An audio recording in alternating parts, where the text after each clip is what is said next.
Welcome back, friends, to Occultists Anonymous, sponsored by Roll20, The Onyx Path, and viewers like you. Thank you very much to our patrons who support us monetarily. Thank you to, oh boy, and yes, I did refresh this just before we went live. Adamantine Artillery, when arrows just don't cut it.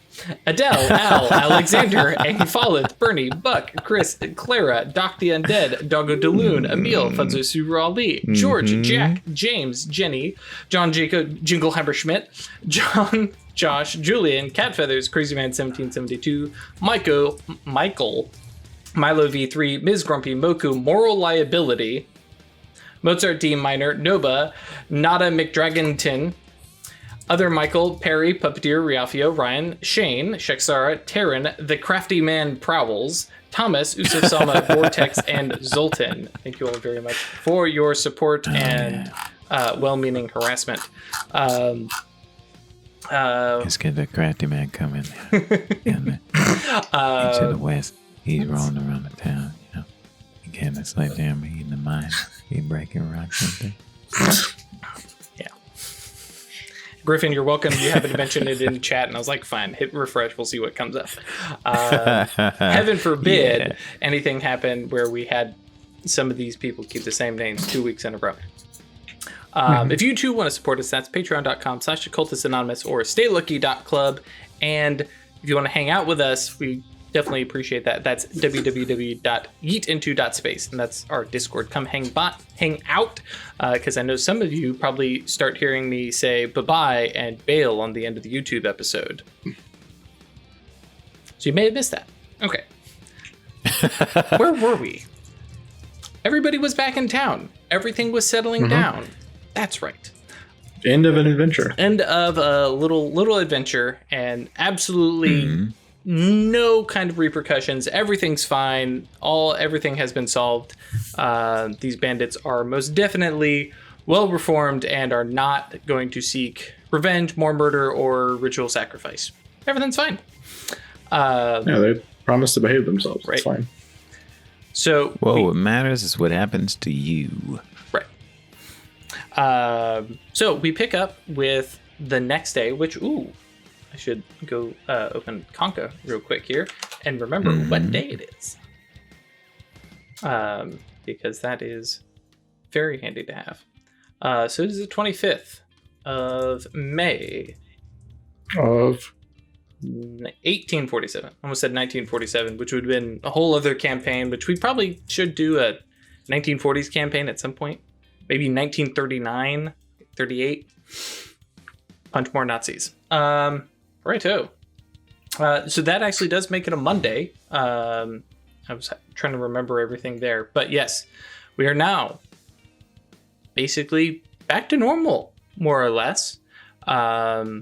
After the hubbub of the weekend and confirmation from Sheriff Isabel that no, the town is safe. There's a conversation that happens,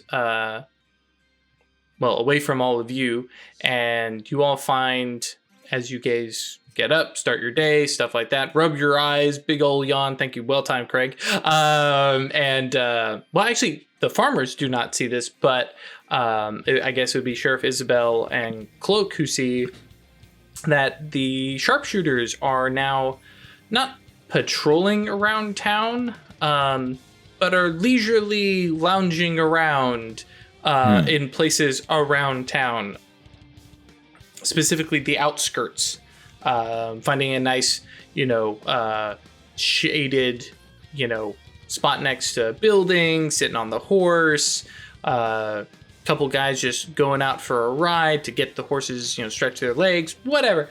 But there's a lot more of the men out and about compared to them usually hanging around Enright's property or staying up near the mine. Notably for Cloak, the usual set of guards and security / we handle the silver after it's out of the mine kind of squad, they're still there. Also, a quick reminder, just because it's come up in Discord a couple times, they are not mining raw silver veins. A lot of this stuff is raw ore, and would it be an alloy? wherein the silver is, mixed up with other materials that needs to be chemically or physically separated from it. So a lot of this is not raw, shiny, ready to be turned into lunargent kind of silver. You hit a 1x1 square, and then silver coins pop out. Exactly. Yeah. But if you have matter, right? You can definitely let's do be honest. something If you have about matter at that point, it doesn't matter. Hey. No, You just it does squeeze the matter silver at out like that a point. sponge. Right? Yes, exactly. Blood from the stone, something. Yeah. 100%.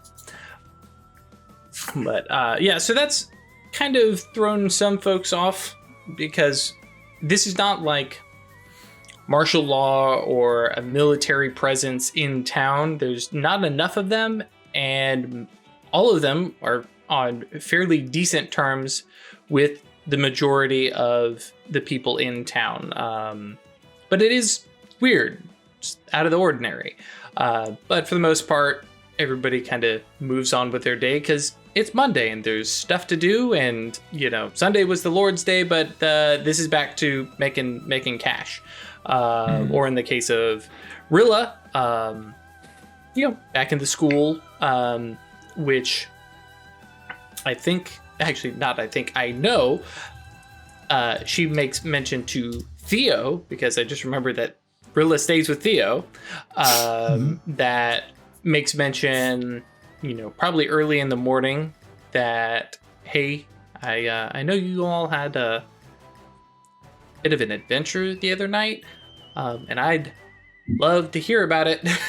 And there's a definite FOMO. Well, not even FOMO. She definitely missed out, and now she'd like to know about it. It's go ahead. No, Theo would for sure fill her in with the first opportunity. So. Gotcha. Yeah. Well, and if this is the first opportunity, that's fine. Right, and that's what I was saying. Because she has to go off to school, and more or less.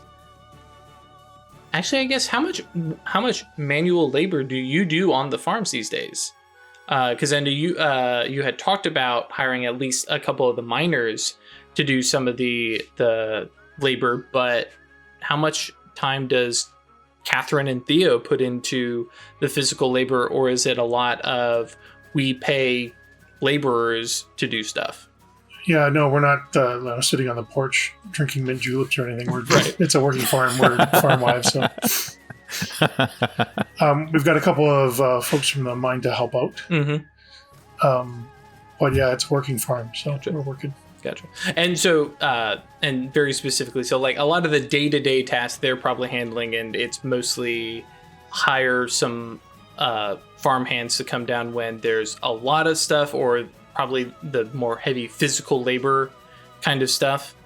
Mm-hmm. Gotcha. Plus, we also need time to work the loom and stuff like that, right? Because she's making cloth. And that's because that not sitting on a porch, but that was the thing I was thinking that they may actually be doing while the miners are doing. Let's get a little gender role here. The more masculine work. So yeah, okay. But yeah, so in Rilla's case, she's definitely hey, listen, you've got stuff to do. I've got stuff to do. Just hey, tonight at dinner or something like that. Let's get together. And Rilla heads off. In case anybody's wondering, Gisela is working at the shop today because, yeah.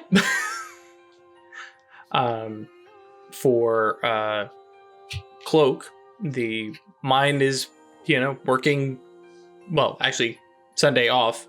First shift starts, and because I've been meaning to ask, does Legbo actually work any shift? Because remember before he was basically being a shift leader for a while, and we never determined what. But now that Legbo / Cloak is kind of making this step back from the the Children of Broken Chains, is he still participating in the mine, or is it he has a room here and is just, everybody there knows who he is. It's only been a year. It's not like he suddenly disappeared, but is he kind of withdrawing from even the mine work? Gotcha. So he's getting in and putting in his 8 hours. Okay. Yeah. Just as before. Mm-hmm. So the shift leaders will be present, right? And I think what we discussed is that they're not mining as actively as everyone else is in the same ways, but they're spending 8 hours there doing whatever is needed in order to help everyone else. Right. So if that's swinging a pickaxe, then that's what it will be. If it's carting ore, that's what it will be. Right. Just facilitating things. So yeah, definitely he's not neglecting the daily tasks that are necessary as a part of the community. Right. And that was just what I was trying to figure out, is like when exactly, or not necessarily when exactly, but what he was doing. So yeah, he's still playing shift leader and not playing. He is a shift leader and foreman. So, okay, cool. So actually, yeah. And then what we discussed is that they as a group discussed that at some point there was going to be a disentanglement of the mining and the community, right? When there became a source of wealth or a means by which the town itself could be sustained without what's coming from the mines, then les enfants could do other things and there wouldn't have to be this rather strong commitment to it. No one's required to mine, right? If they want to do something else, they can. But the mining has been so important that people aren't neglecting it. Well, actually, since you brought that up, let's bring up a bit of a recap, because I realize we haven't talked about this in a bit, because it's been a year as they've been mining, and we've had at least 2 abandon and say, we're not going back in there, can't handle it, and they've left. Since then, there have been more people who have joined onto that shift from outside of the Maroons. Oh yeah, that's right. In some cases, cases, wanted to take part in a number of the practices and rituals, right? And yeah, notably because you get a little of both. You have some of the miners over in the we'll call it mine shaft A, who've been working there and have started to take part of some of the rituals, and because they need it after seeing the collapses and things like that. There have been others who have shifted over to work in Mineshaft B just because they've started to make some friendships over there, and hey, we had 2 miners leave. Yeah. Can anybody? Oh yeah, we'll go work over with them. That's fine. And so we're only a year in, but that blend between the groups has started to happen. There is a Venn diagram of, this group and who's all there and stuff like that. And for the majority, the Children of Broken Chains is almost predominantly the Maroons who work on, Shaft B, but there's starting to be a little bit overlap of the people who work on Mineshaft A who are part of the cult, some folks who are in working Mineshaft B but are not part of the cult, and it is starting to be a little bit disassociated from one another. And especially since we have some of the folks who no longer even live in the barracks and got together and said, hey, we're married. Y'all are great and all, but we'd like some privacy. We might want to start a family. I imagine we probably actually celebrated a birth after a year. That would be great. Let me do the math here. 9 months. Yeah. Okay. We've had at least probably 1 baby amongst them. So yeah, it is definitely that the roots are kind of settling in. That's one of those things I was like, we haven't talked about that. Chris, you made I think that's a wonderful thing too, because if I can say, go ahead, Chris. I remembered a meme from deep in the dark past of the internet.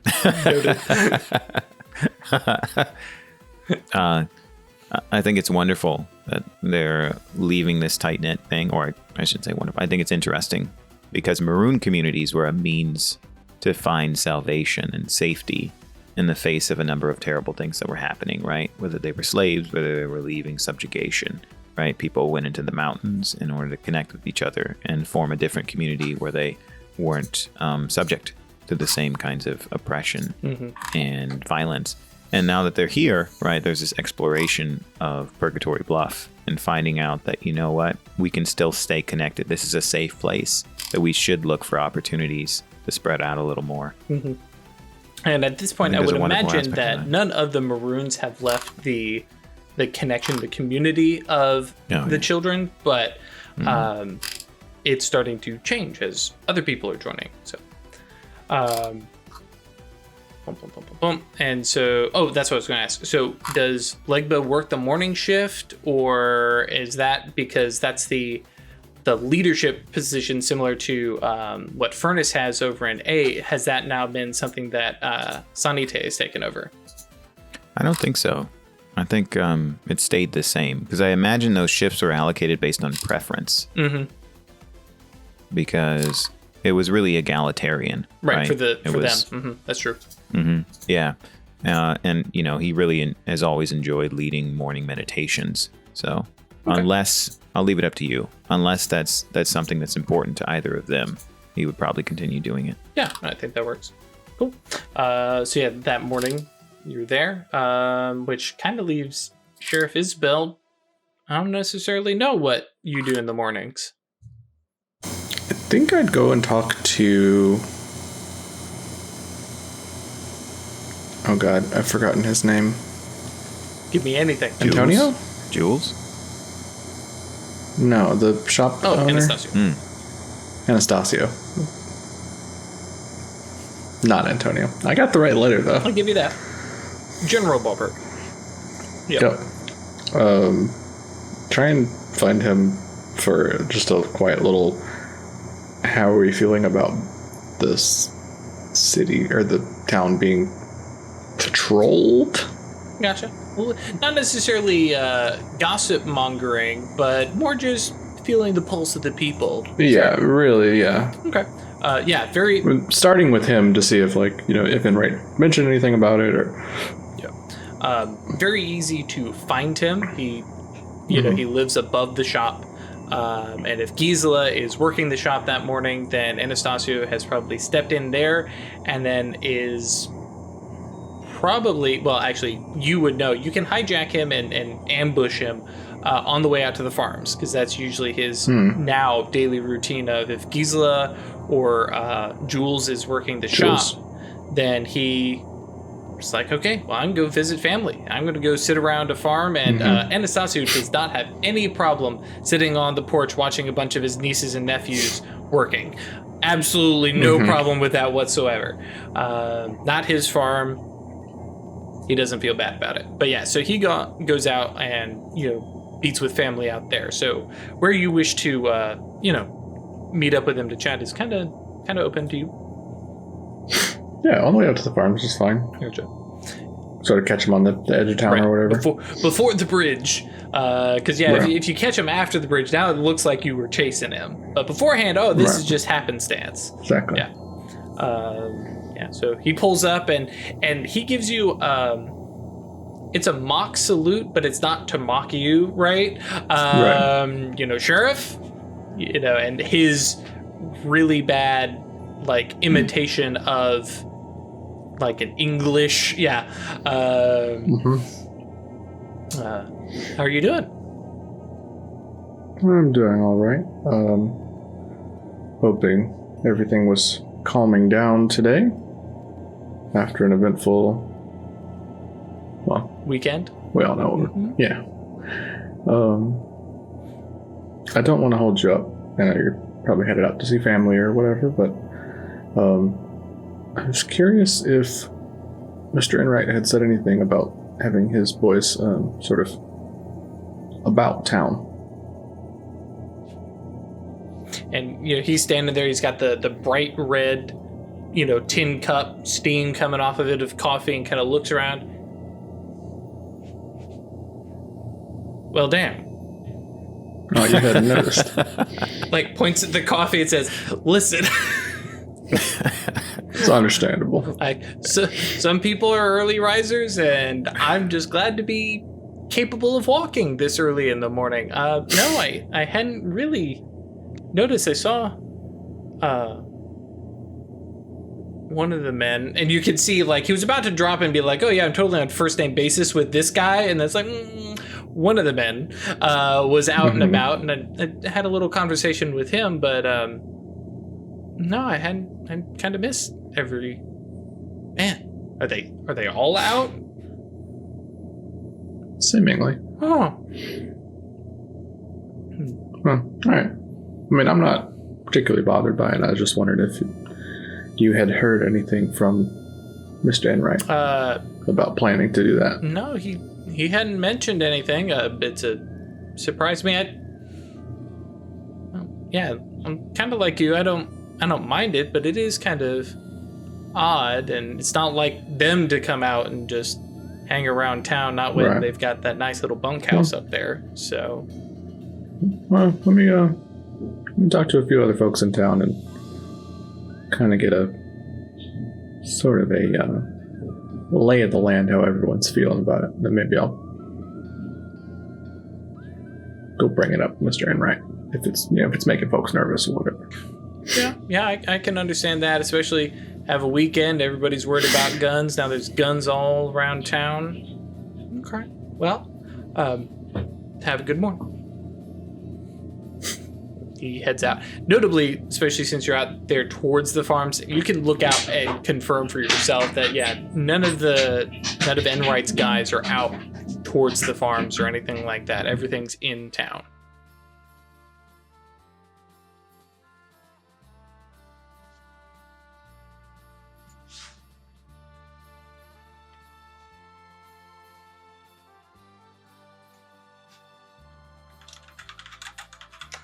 Everyone say hi, Sarah. Hi, Ziggy. Hi, Sarah.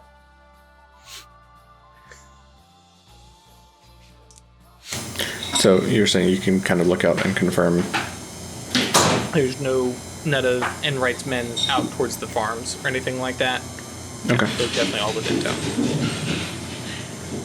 Fair enough.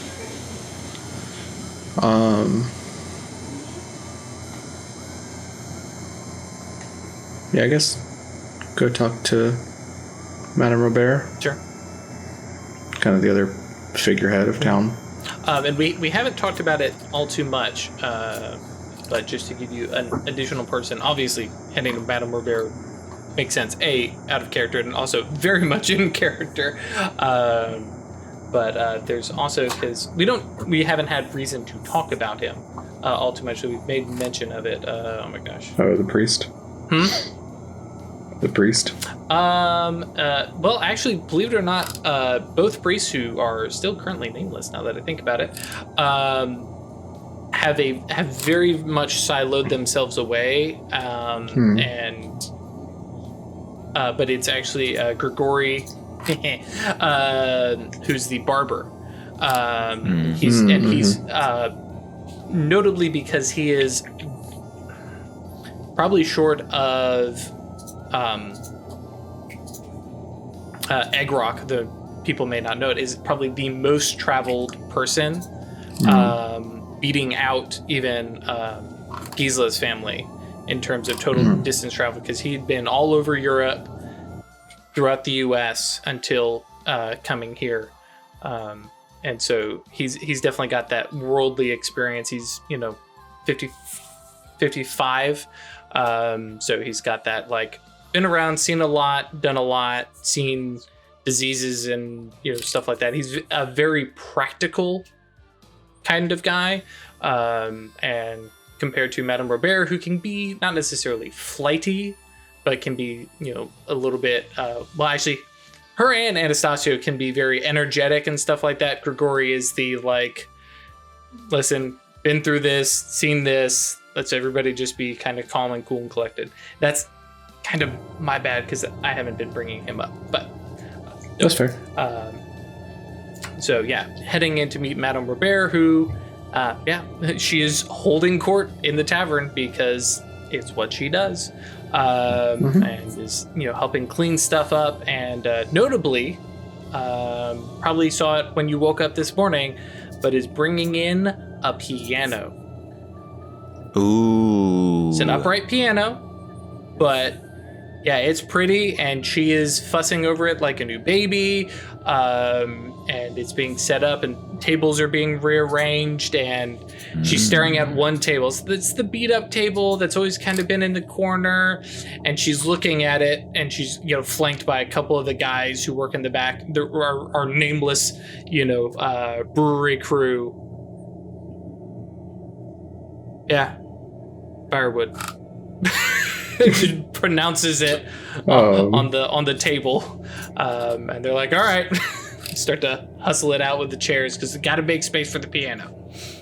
If she doesn't, like, make eye contact for her with Isabel or whatever when she comes in, then Isabel will post up, like, not directly behind her, but, like, you know, behind her and a few feet back. Oh yeah, dramatically. I think you walk in and you've got the back of her and the guys, the table, and then beyond it is the new piano that's set up on that far wall. So yeah, you can kind of find a spot to lean. Oh no, you're going to play? Mm-hmm. Start playing a song and just trill a few little notes, and then in that like big dramatic like storytelling singing voice, start like singing the song about, you know, something obsolete being replaced. Poor little table that couldn't. Sure. I was singing about her flute. Oh, okay, I gotcha. Madame Bear kind of turns around and like locks eyes with you and says, "Listen, you're welcome to come and perform anytime you want, Sheriff." Actually, does Isabel have a tin star or anything that she wears, or is it just like everybody knows? So. Everybody knows. Because she's going to go tap you on the... And sheriffing doesn't take up all of her time. Like, we've established that she's still working there and lives there and everything. It's not like it's a change, not a super change dynamic. Well, and especially because she's still got to pay her rent and stuff like that. Sheriffing doesn't pay. Doesn't yet pay. Yes, that's fair. And so, you know, she... If we keep not making trouble, but...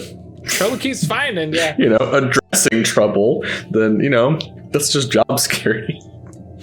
Yeah, so she rolls her eyes. You're welcome, and, you know, if we can find somebody who can play, and she kind of gives you a look. Well, can you? Yeah. She's like, yeah, I'm not surprised. Also, as I understand perfunctory. Our school marm is quite the pianist. So, if we can... And, like, you realize all of a sudden that you have walked into an ambush, wherein she is looking at you and she's like, so, you know, if we can... Because, well, the townsfolk get a little funny about Rilla being in the tavern and drinking around booze. You know, she's supposed to be upright and, you know, well behaved, and being in here a single woman and playing Wow. So if you can just, you know, talk to a couple people and kind of point out that, well, you're a wholesome young lady who plays the flute here. I mean, what's it different if Rilla is, you know, playing the piano? Craig, stop laughing. It's just, you know, one of those things, and then maybe, you know, you can get the two of you doing an accompaniment. Who do I have to lean on here, Miss Madame Bear? Well, you know, Mrs. Bauer has been looking in on young Rilla, and I imagine she won't care, but you may want to talk to Theo, because she's gotten Mama Bear. I'm kind of amazed that the two of them have agreed on something. Mrs. Bauer and the widow Stokes. But they've both kind of clung on to that young Rilla. Anyways, there's probably some other folks, but you turn a couple people the right direction, and everybody else will just shut their traps. Fair enough. But you came here not to be ambushed and pressured. No, I came to talk about a different sort of story. Mm-hmm. One developing in our very town today. Kind of looks back towards the, you know, the double, well, just the big solid door, and what's going on? Like, especially after this past weekend. Yeah.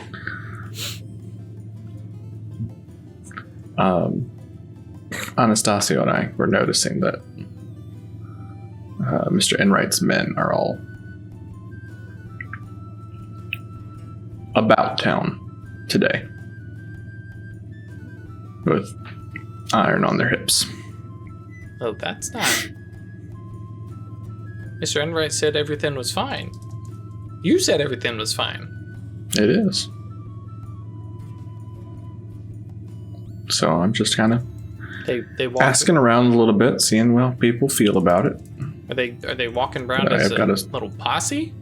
Like she No, kind of leans. they're spread out. They're being subtle about it. A little bit. I mean, No, not that Anastasia didn't notice. Yeah, yeah. Kind But of it makes was her way something over that, to the that caught my eye the as I was headed around town this morning.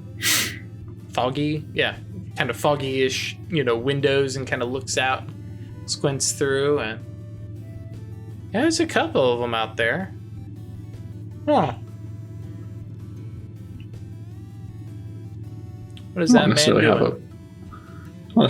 have a problem with it, but I just wanted to see if it was, get a feel for how folks were feeling about it. See if anybody was feeling a little nervous about it or whatnot, especially after this weekend. I don't have a particular problem with it right now. Right. Come Wednesday, Mhm. Thursday, and they're still out there. Because Madonna Bear has had it out with Mr. Enright on multiple counts talking about property, especially who owns the tavern. Right. And that's been a sore subject that has gone back and forth, and from your views of things has kind of stalemated. Mhm. Neither of them are willing to yield that they actually own the tavern. Mr. Enright's never come to claim any of the money that it makes,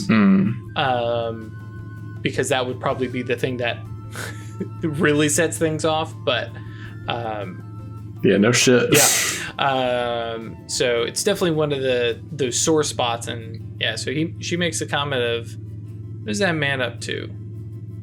All right, well, I won't particularly put your name to the forefront of it, but I might go have a conversation with him about it. All right, yeah. Like I said, if it's just a today thing, if it's just holdover from yesterday, okay. But this carries on. Feels like he's trying to watch us.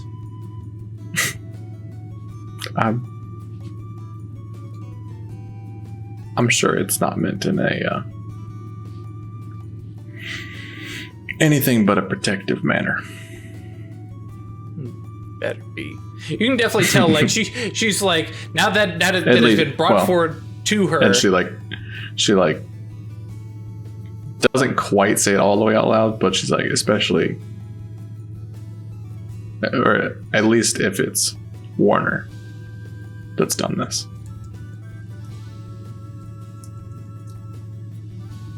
You don't think? Okay. Yeah, you go find out what's happening up there, because Stir in the pot. I swear. All right, never mind. It's that boy. Yeah, well, she kind of turns and there's a big swish of her skirts, and she walks over to the piano and hang on, let's see here.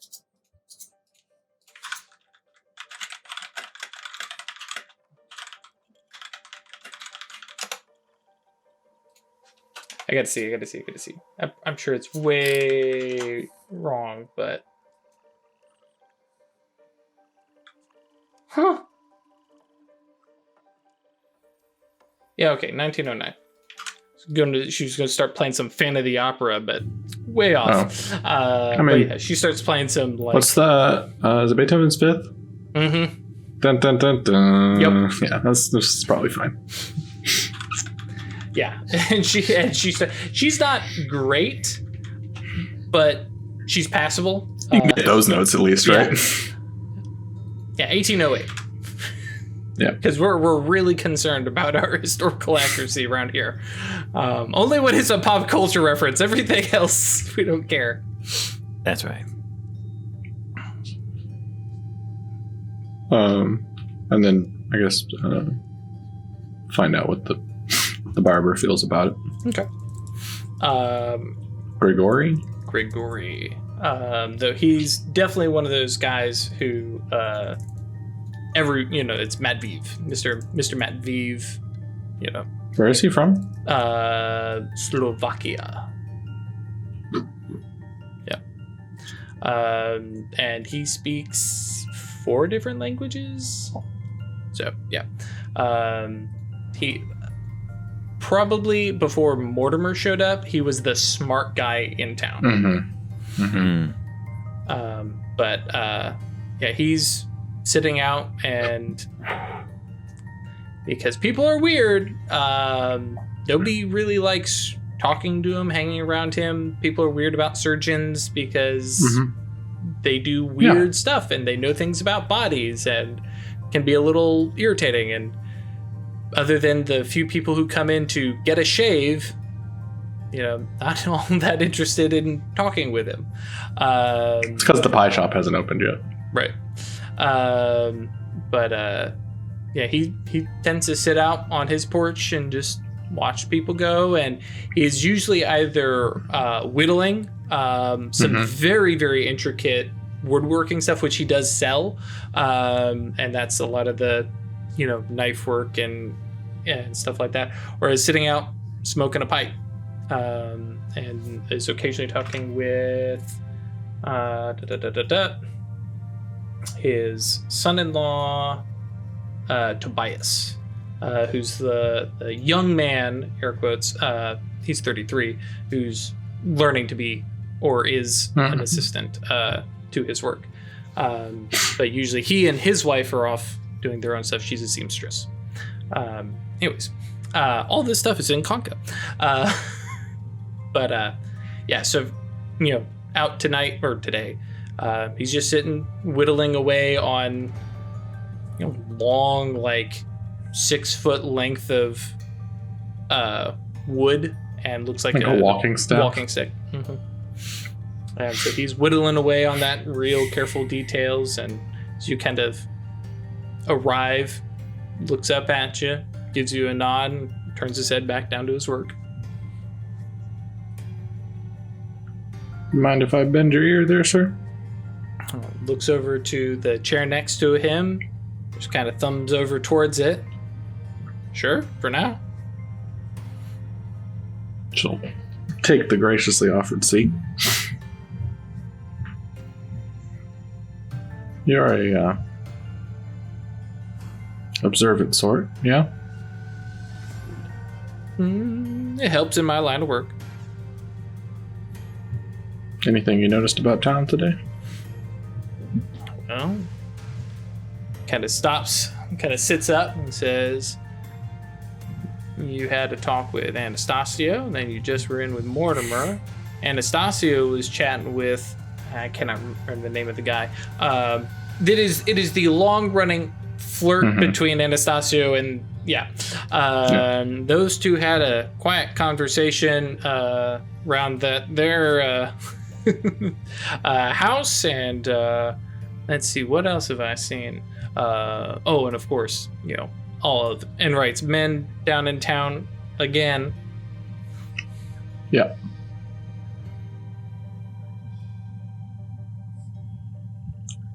I'm just kind of gauging how folks are feeling about armed men still being around town. Well, I have when our crisis has been, if not averted, diverted. Well, I have a personal, I guess professional, aversion to firearms and violence. So, not understandable. Not exactly pleased with them, but they're all facing outward for now. When they start looking inward, then I'll start having some issues.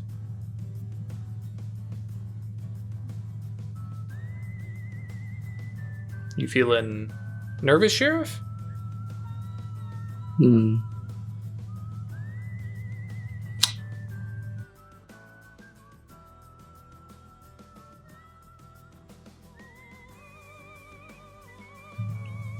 Perhaps nervous isn't the right word, but a shade shy of concerned, perhaps.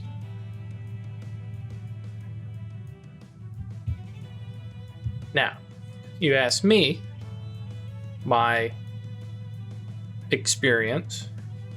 It's the sheriff who's got all the young men with guns behind her. Him, her, whoever.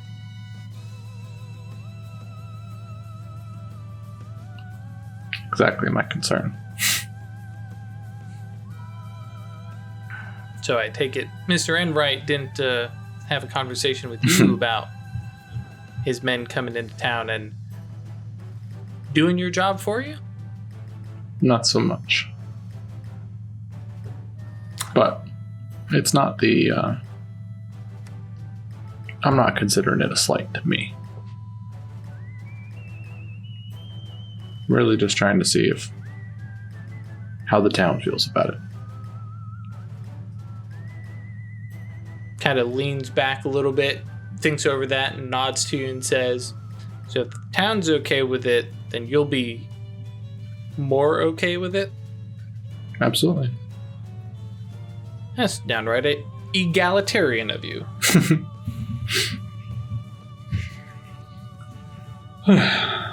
I realize I've given this guy like a real folksy accent and he shouldn't have one, but there we are. I mean, one of the things that being multilingual can do is you have a lot of idioms to pull from. That's true. If you can like sort of self-translate in that in ways that make sense, then come up with a lot of, what did you just say? It makes more sense in French. Yeah.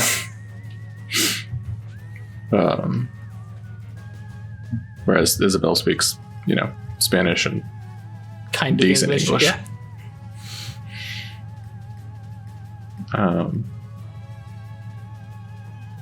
Yeah, I don't know about that, but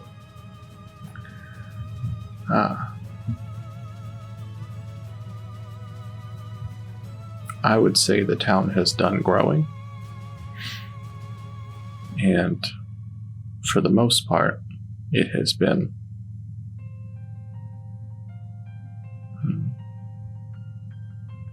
growing away from being totally in control of Mr. Enright.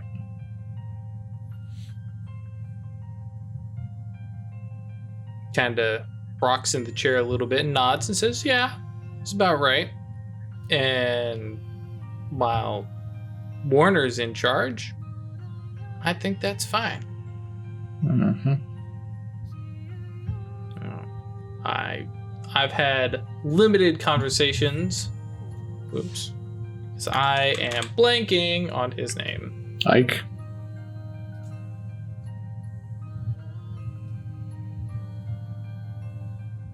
Ike, that's right. Mm-hmm.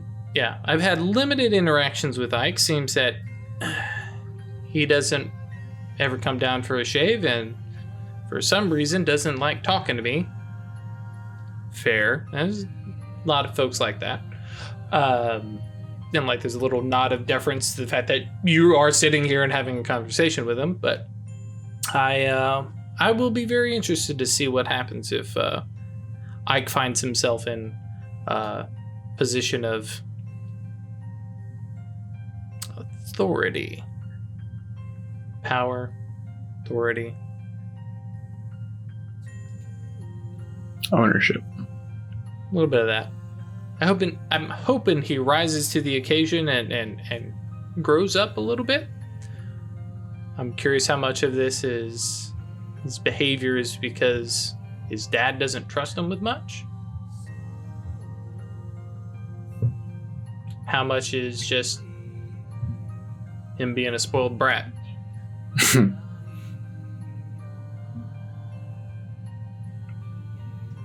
I imagine,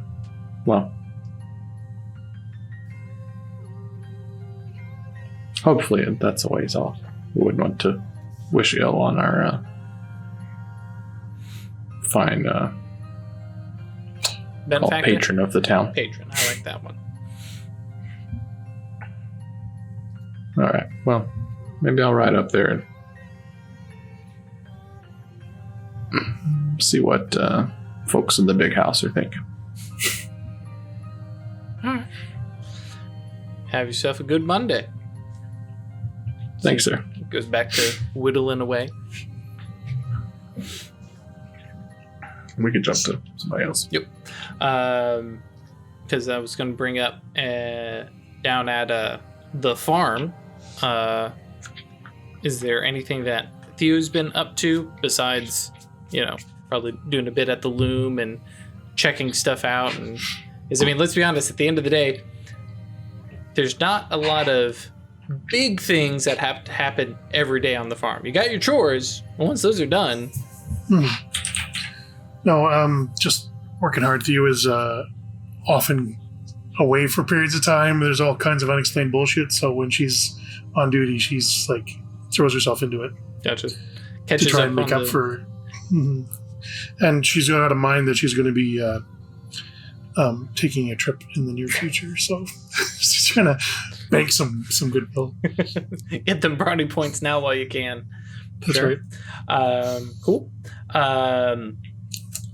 But otherwise, just going through, doing chores, stuff like that. Mm-hmm. Okay. Might be looking to have a talk with Cloak later, or Jean-Paul. All right. Yeah. So you'll probably, out and about, you definitely see Anastasio's making the rounds, because especially once down in the farms where everybody is a cousin or an in-law or in some way, you can play 3 degrees of Anastasio down around at the farm. 2 probably. 2 probably, yeah. Save for a few like the Stokeses. And even then, if you step beyond, familial relations and you just talk about who's friendly, then, 1 degree of separation to Anastasio. But he's, being loud, talking, shouting at neighbors, doing a lot of the big wave as he's walked by, stuff like that. I'm like, okay, cool. Without Ash here, I can't quite do the balanced full round in the first half an hour or hour and a half. Cool. So then jumping up to Legba. Well, actually, Cloak at the time, because you're in the mine.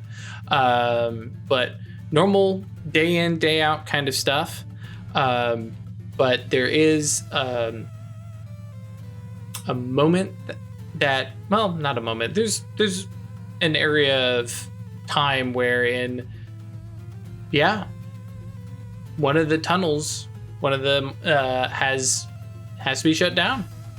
At the mine, the vein, that's the word I'm looking for, that they've been following and working and gathering up it's out.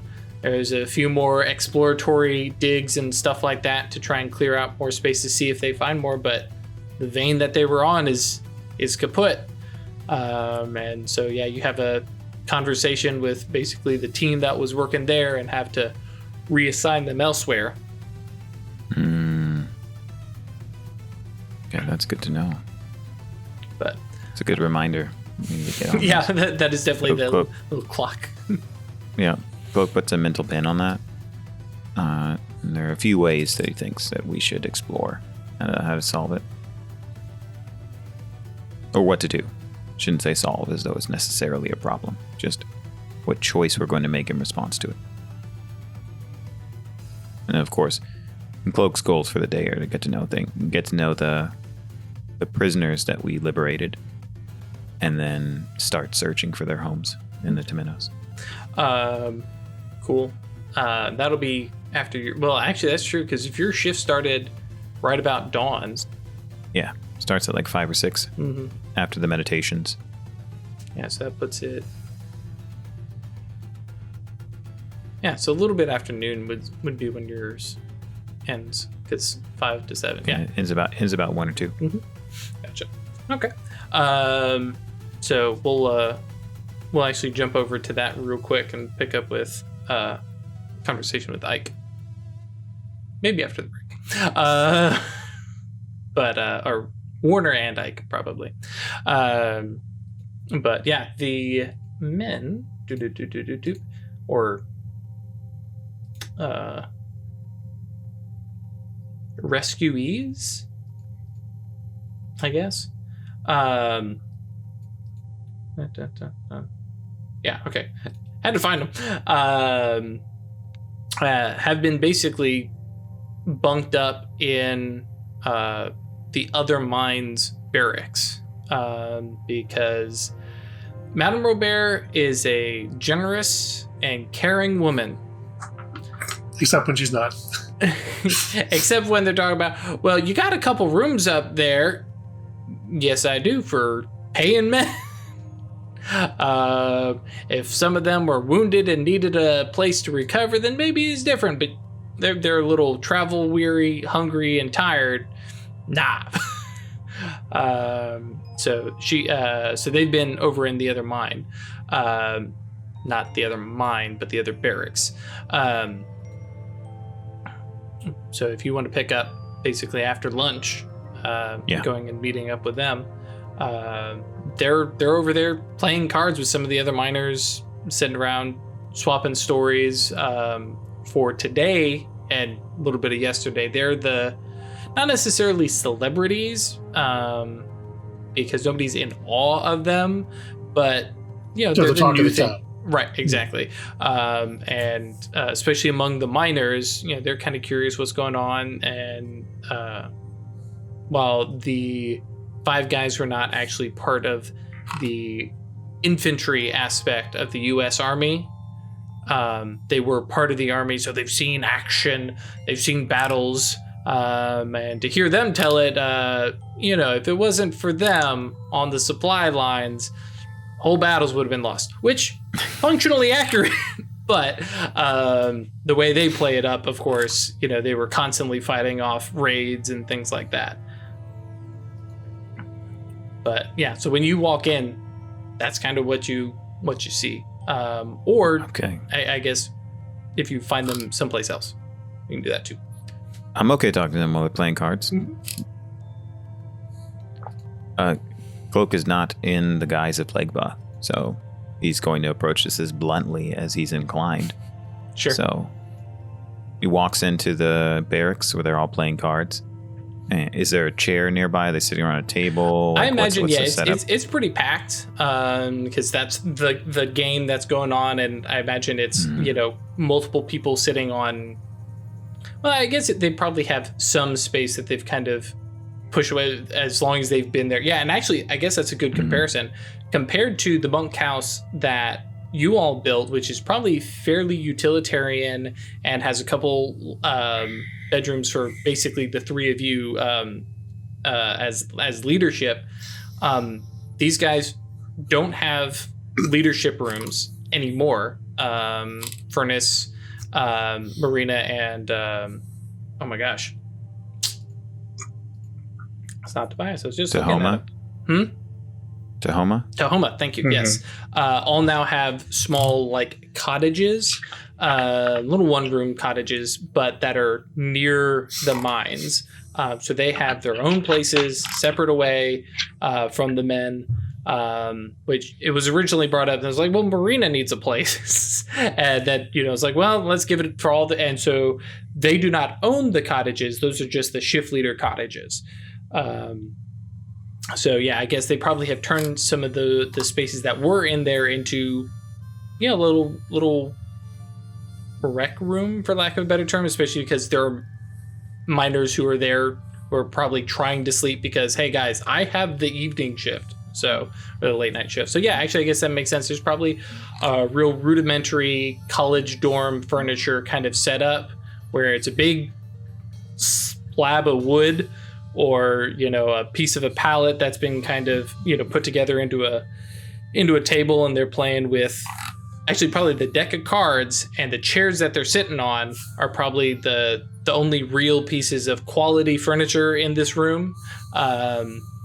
The deck of cards is a piece of quality furniture. Well, okay. I'm just teasing. Yeah, I know. It's.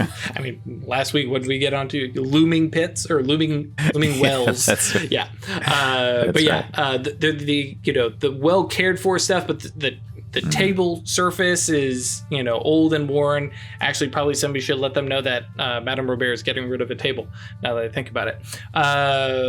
But if only anyone here knew that. Exactly. But yeah, they're sitting around and they're playing cards. Well, a couple of them are playing cards. Some are just leaning against the wall. But it's a nice little spot of conversation. And it's not nearly as lively as a tavern gets. In terms of excitement and stuff like that, there's definitely the feel of more of a hominess, kind of, relaxed atmosphere. Some of the guys are drinking because they're not on shift, or actually probably because they just got off shift, same as you did. But yeah, so there's probably no available chair, but there's, standing room and stuff like that, because the table is full of people playing cards for the moment. All right, cool. Let's see. Cloak's gonna look for a good place to lean against the wall so that he does not have to move. Because I think you can imagine what he's gonna do here. He, when he meditated this morning, he left his astral self in the Temenos in Purgatory Bluff. So with the anticipation that he would be able to begin his sojourn in search of these people's homes.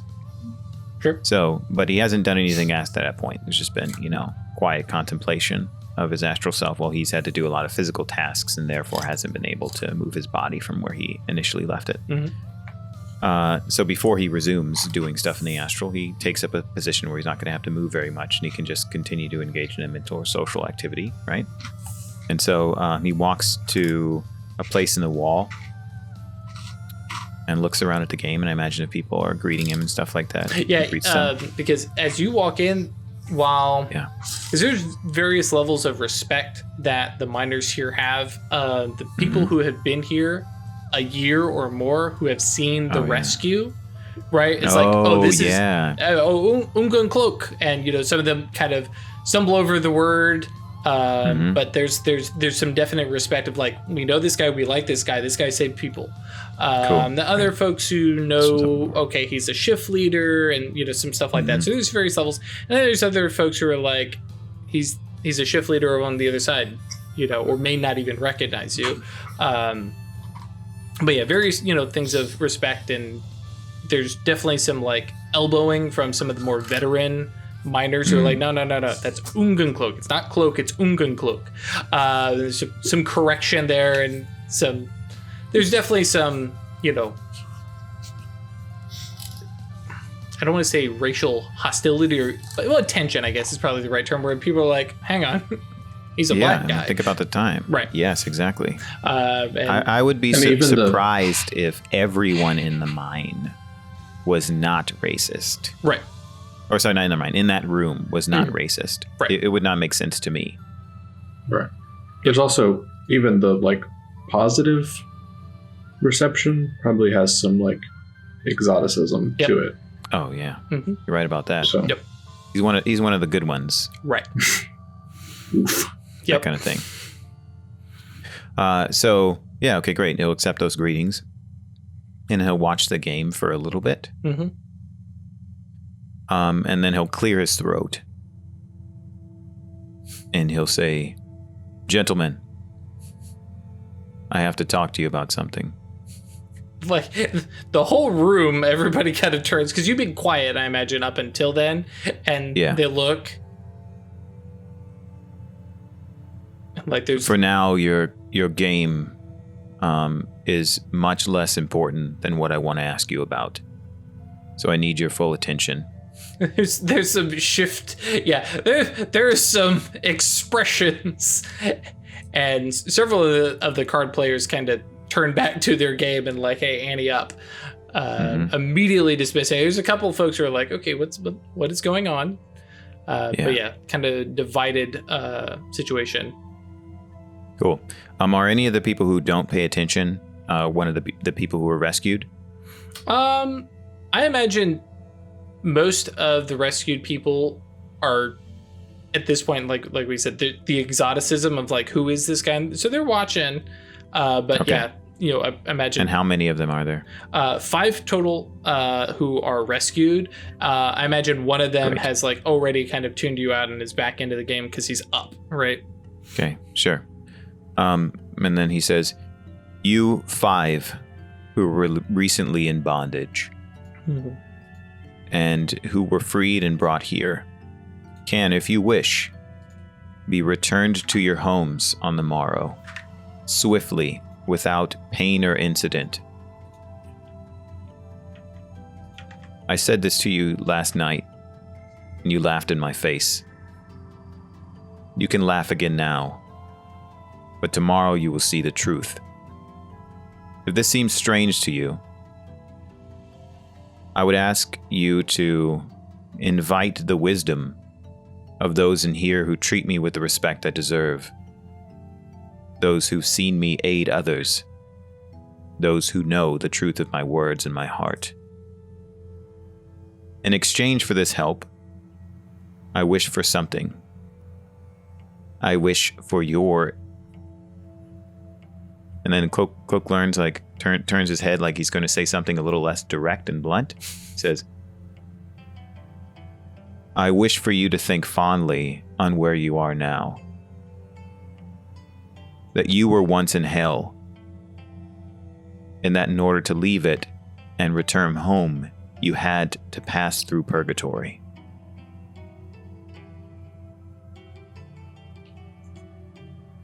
Also love that metaphor.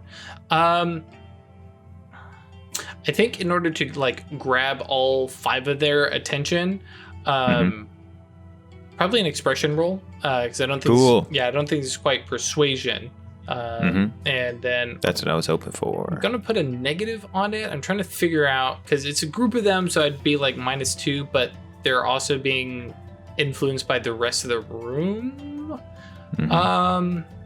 Yeah, let's just call it -3. All right, sounds good.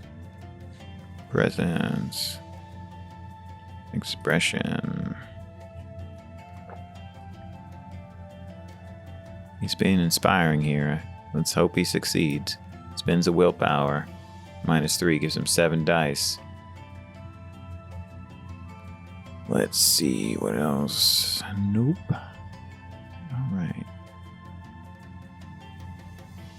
All right. Success. Woo! Oh, okay. Yep. I heard you say the willpower, and then in one ear, out the other. Okay. So +3, -3. Yep.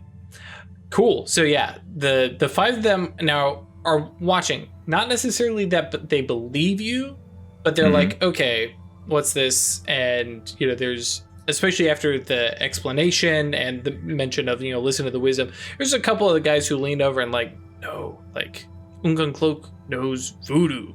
Like, great. Right. Haitian voodoo, right? We've seen him do things, and like, there's a quick like retelling of, no, I watched him like dig out, like, and they mentioned the tunnel that at this point has now been cleared out and they're mining again, but mentions like, oh yeah, there's that tunnel there that we showed you around the mine, that one we talked about. Yeah, he is the guy who just ripped a hole through it. So very, very quick, muttered stuff, couple different conversations happening. The susurrus of conversation kind of builds up, and the 5 guys who dropped their names, in case you want to just grab a name at any point, kind of perfect nod, and kind of like one of the guys who's playing cards like folds and kind of looks back, and there's a lean, the very roguish lean back in the chair, arms cross, but you definitely have their attention. Great. Okay. So having accomplished that, he then names them individually.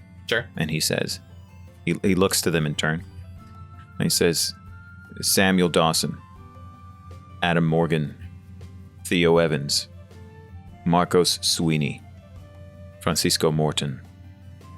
I need each of you to tell me as much as you know about your town, and I will find those places. And tomorrow, I will deliver you unto them.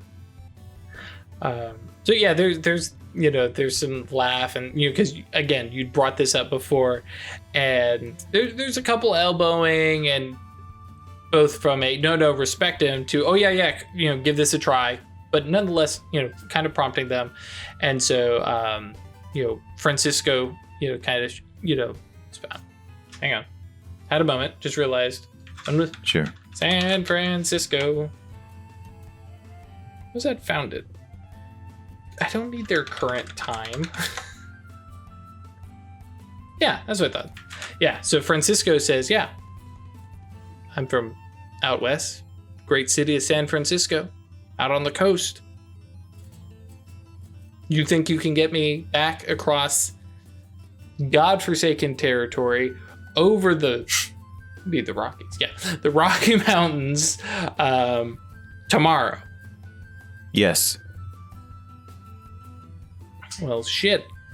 I'll pay you everything I got in my wallet if you can manage that. Bear in mind, of course, he definitely does not have his wallet. I only ask you to pay goodwill to this town.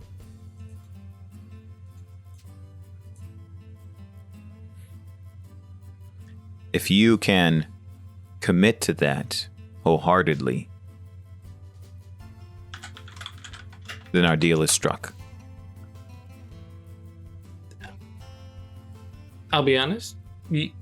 Y'all rescued me, and then y'all put me up, and then, picks up whatever he's drinking from. You give me a drink, which gives a little, round of cheers, right? I think pretty highly of all you already.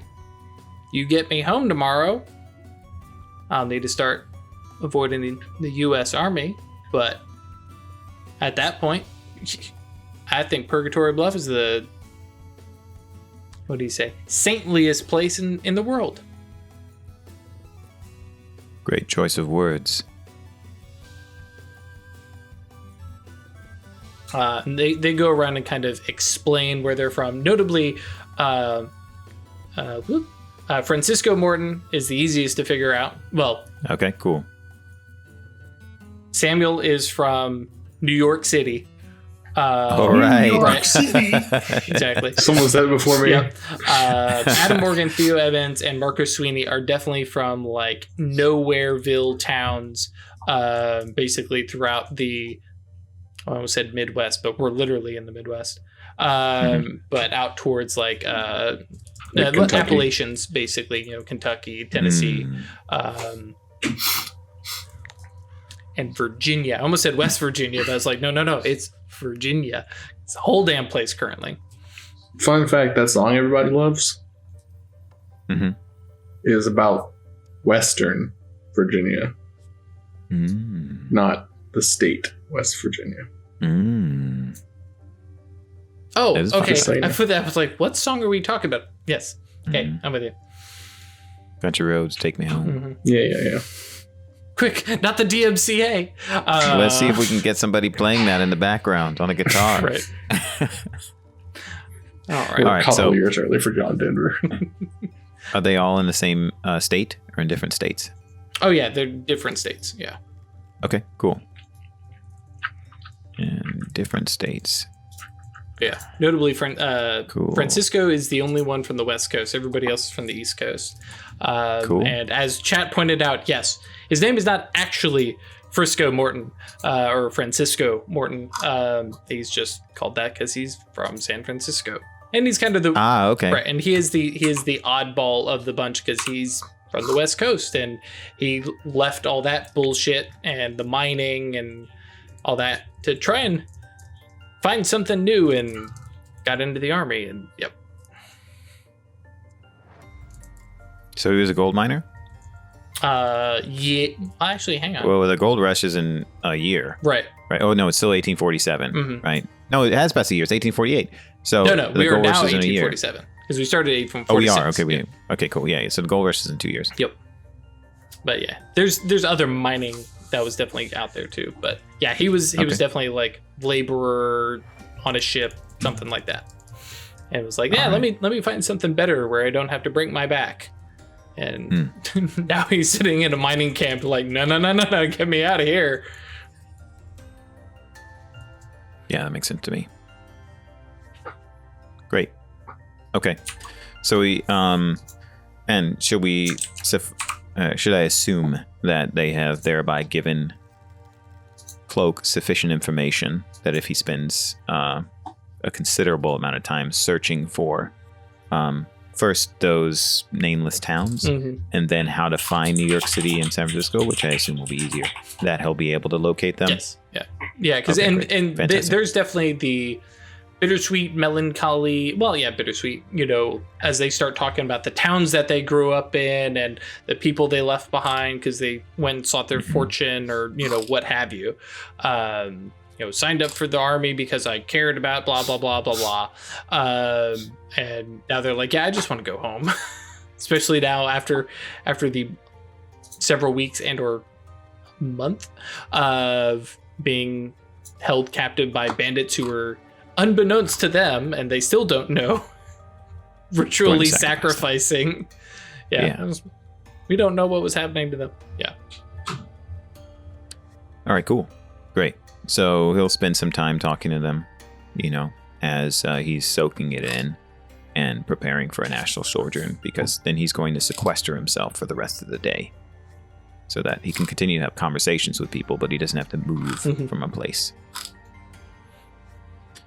And then just a quick question: where does he do that? Does because I was thinking he would do it in the barracks because that was the obvious thing, but no, because people are there and they might want private conversations. So does he basically set up shop in the meditation? Okay, because that's a quiet space for everyone, so it wouldn't look strange for him to be sitting there meditating.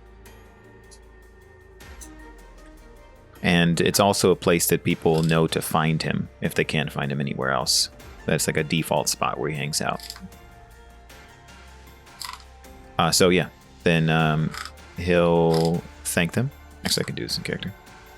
After everyone has shared that information, right, told their stories, he acknowledges by name the people who gave him respect and encouraged others to do so. And then he repeats the names. So he says Samuel, Adam, Theo, Marcos, and Francisco.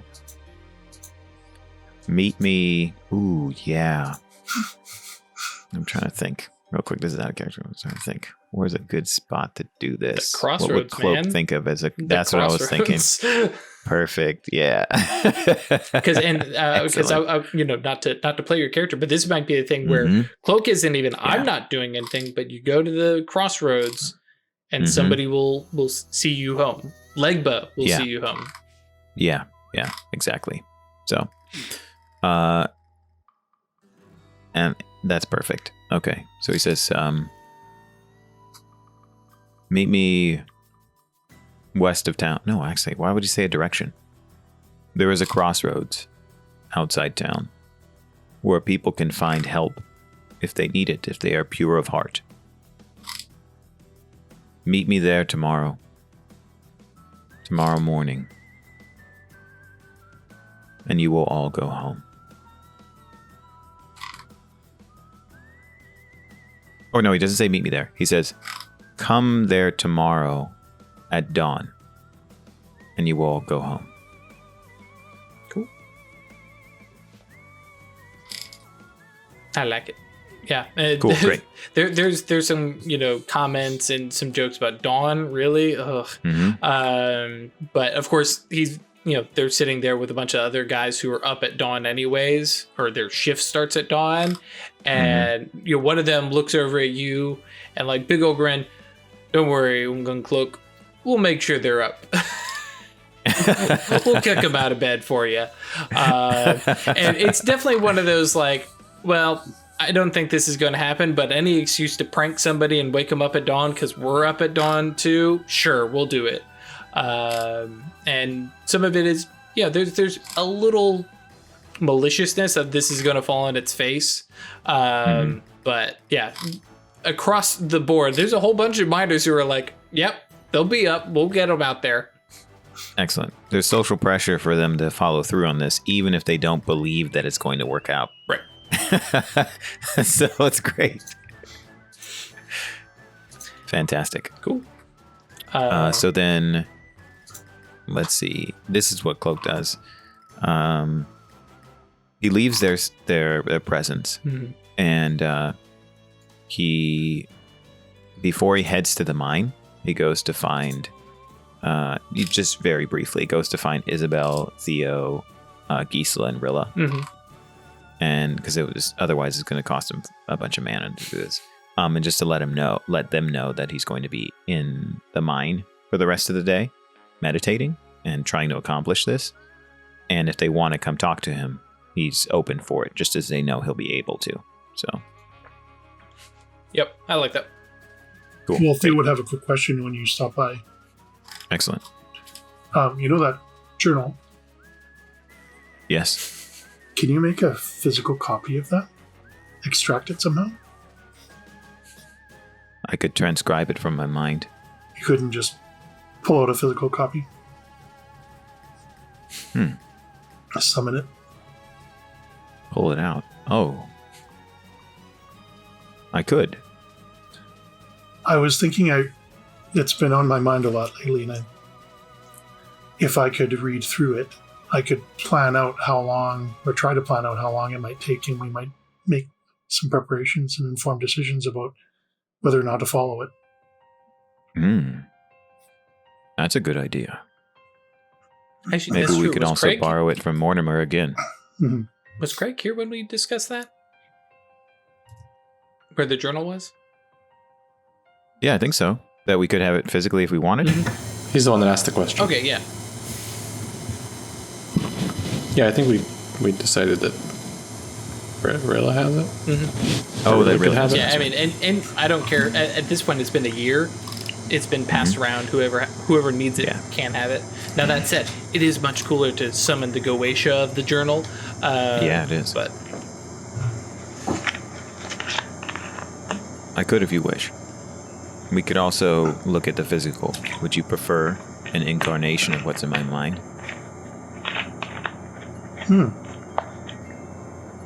Right, because we have a copy of the physical, is that right? Okay. We do indeed. Oh. It would be... Remember that if I do remove it from my Oneros, it will not be there while you're holding it. Oh, well then never mind then. Let's keep it there safe. I didn't realize it was... Yeah, summon it up, destroy it. Well, I've forgotten it. I frequently forget about that aspect of it, yeah. I didn't It's a realize cool that if you aspect, summoned right? it, it was gone. Yeah. There's something to be said that Cloak had fluent high speech, so he was able to read it. So the version that he summons would likely be a translated one. That's a really good point. Yeah. That's right. I was Or it able could to share it with potentially be. everyone. That's right. Because I made a copy of it for Mortimer, right? Or no, I told him. That's what happened. Mm-hmm. I didn't write it down. I just said I would translate as I read it. I would explain to him what was happening. Mm-hmm. Okay, great. That's a really good point. Yep. And Mortimer had been writing it down, but once you got through like 2 pages, he realized this is really dumb. This is not an actual map, and stopped. Like this is That's a right. bunch of bullshit. Where does it start? The book doesn't even start with a starting place. I don't understand. I don't believe this. Yep. Oh, this is what Cloak does. He says, I could do that. However, I'll remind you, although you think of things in terms of their physical constructs, I think of memories as something that can be shared. Oh, that is very clever. Do you wish to... I could share it with you, or you can read it at your leisure in my Oneros. I'm not sure that I have the recall that you do, but I would certainly be willing to give it a try. Mm-hmm. Yeah, If you just pop visit on over to my soul whenever you want. Have a good little sit down. Have your little chair, lamp. Well, but he's talking about memory, not Right. inserting things Right. into my soul. Yeah, you could view it. And thereby it wouldn't be an alteration of you. But if you were to come and see the version I have, it would be how I see it. How I understand it. How I know the speech. And out of character, Theo was planning on using that as a springboard into fluent high speech. Cool. So, Oh God, there's 2 of them. Yes! That seems appropriate then. Why not? yeah, so throw the memory into her, and that'd be great. Okay. Love it.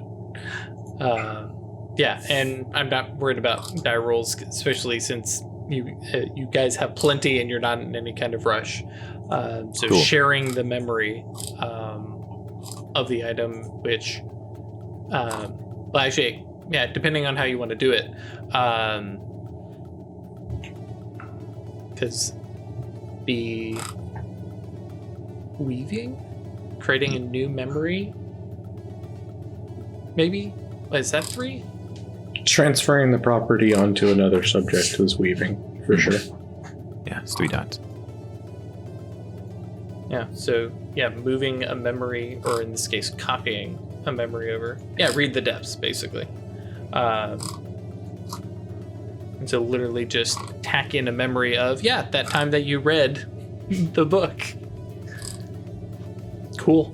Out of curiosity and more for the fluff of it, what memory of reading the book does Cloak Legbo give to Baba Sarah? Cloak is...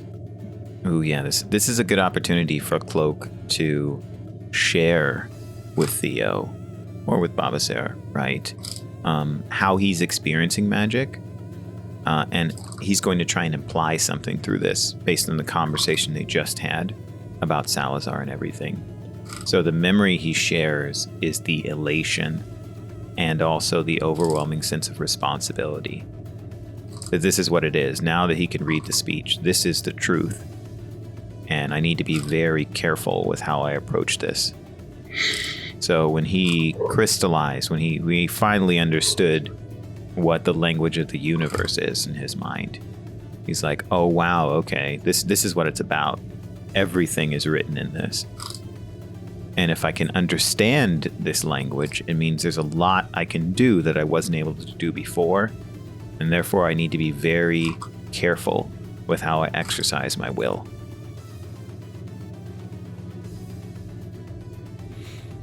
Cool. And of course, it's up to Theo and Baba Sarah how they interpret that. Hmm. And notably, the thing I'm amused by is that there isn't a physical where you were sitting or anything like that. It's just the memory of reading it and stuff like that. There's no, which, like you're just talking about, Baba Sarah's like matter. This is a thing. No, Yeah. There's just this memory. Remember that time when I was super happy I could read high speech and I could read the book? Yep, that's it. What was I doing? Doesn't matter. Where was I? Yeah. Doesn't matter. But you remember. I dig that. That's right. Cool. For these purposes, yeah, there's definitely not that I was sitting cross-legged reading it and talking to Mortimer and saying, don't distract me, right? Yeah. Well, and because you can weave whatever memory you want, and Chris is the one talking about, oh yeah, here's a chair, here's a lamp. It's like, oh yes, and you read the book, read the book, and that Baba Sarah having that, oh my comfy chair, I haven't seen that in forever. Yeah. So okay, good stuff. When we get back, conversation with Warner and Ike. Baba Sarah learns fluent high speech by To read. cheating. Not really cheating. Baba Sarah learns to read. No, it's like she's Yeah, no, I know. off camera. She's been working on it for a bit. So Right. But at that point, you basically have a cheat sheet, and actually very similar to what Cloak did, is like you have tons of it in conversational use. So it is a good Rosetta Stone. That's the term I'm looking for. So good stuff. Twitch guys, we'll be back in 5 or 10 minutes. We're gonna walk around and do stuff. YouTube guys, back in just a blink after these messages. So we pick up with Sheriff Isabel rolling up to the Enright Manor, which I can't remember. We talked about the start. Does she walk with spurs? Does she have no? Okay. It was just, She very much has not changed her presentation except for usually having her guns on her. that's true. But yeah. That's And that's enough pretty good of a change. demonstration in this town. Yep. So yeah, you get up, and yeah, normally there are some of the sharpshooters and troubleshooters hanging around the manor.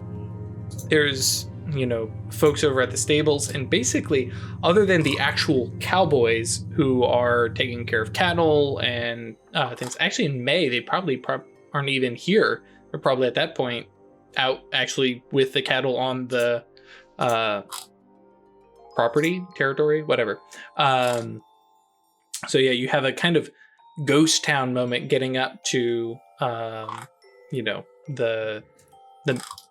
we'll call it a mansion, the big house. There is some folks wandering around because like they have a maid and butler and butler and probably some serving men type. At this point, they probably have a mostly full staff. Right. I was just thinking butler is. Oh yeah, he's the guy head, and yeah, okay, so probably. Mm-hmm. Yeah, that's true. So yeah, the knock on the door gets a butler, who eventually I will have to name. Sheriff Isabel, what can we do for you this evening?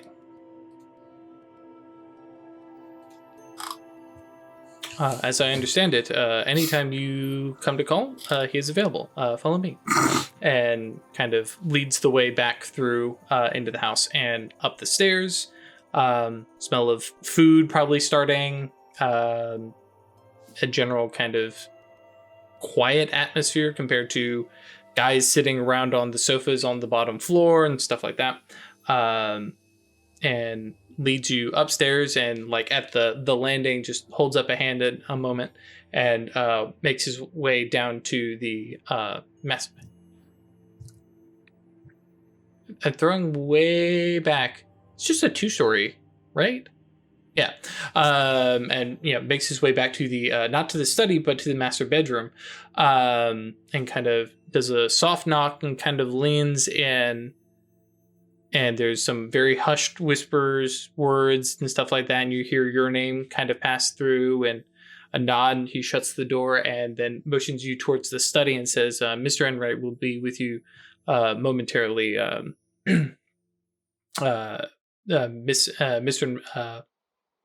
The Enrights are with the doctor currently. So if you'll give them a minute. And takes you over to the study, offers, tea, biscuits, make sure that you're settled, and especially compared to the rest of town, like his study is not. It is no plush London, kind of thing, but there's actual bookshelves. There's a couple nice sitting places. One of places that has one of the few buildings in town that has clear windows with blinds. So it's nice. It's opulent. Curtains. Sorry, what was that? Curtains. Right. Yes. And so it's very nice.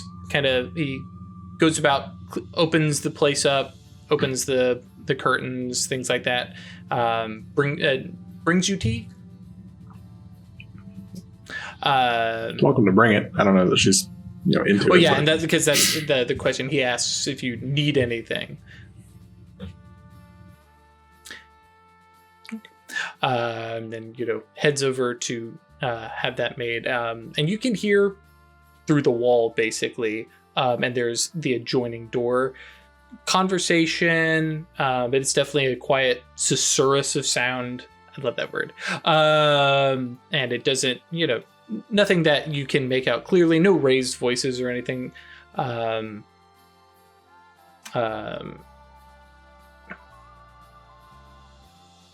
Oh yeah, screw it. This is dramatic. It's a movie. Walking by the study, you see Ike walk by, who walks to the study, seeing the door open, and sees you and gives you a nod, which a quick throwback to a year ago when you guys had been a little flirty. And we never actually really discussed what happened there. I am suspecting, and feel free, we can just do this collaboratively, Ike probably bailed on any kind of relationship because that's what he tends to do with everybody in town. Sure. Now, here's my question, because Isabel being Isabel, did you break it up or did he? Because I imagine Isabel very much, especially since we've discussed she was not head over heels over this guy or anything like that. No. Did she see it coming and then strike first, or I don't think so. Especially because for her situation and being able to like play it off on other people, it's better if Ike takes the rap for it. Gotcha. Well, they would have been such a good match, and especially now that she's sheriff, like, it could have been, just the next generation of leadership in the town and stuff like that. And the power couple of purgatory bluff. Exactly, but Ike's, Gotcha. It kind of plays along to him being, immature and stuff like that. Gotcha. Yeah. And so that does sound like Isabel would kind of leave the door open of like they had a relationship, it didn't really go anywhere, lasted a few months, and then. He stopped seeing her. Right. Okay. Cool. So yeah, kind of looks in, sees you, gives you a polite little nod, and starts to walk, and kind of looks at. You can see him making eye contact with the bedroom door. Kind of gives a shiver, turns back, and just steps into the study instead of going there. Doesn't come sit next to you, but kind of nods and says. Again, looking over to the bedroom door and says, what brings you around today, Sheriff? Just a couple questions for your father. But, I don't know, maybe you have insight into it as well. More than happy to help. A different perspective, even. And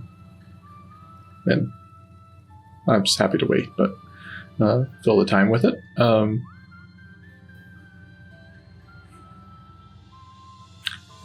I was curious about your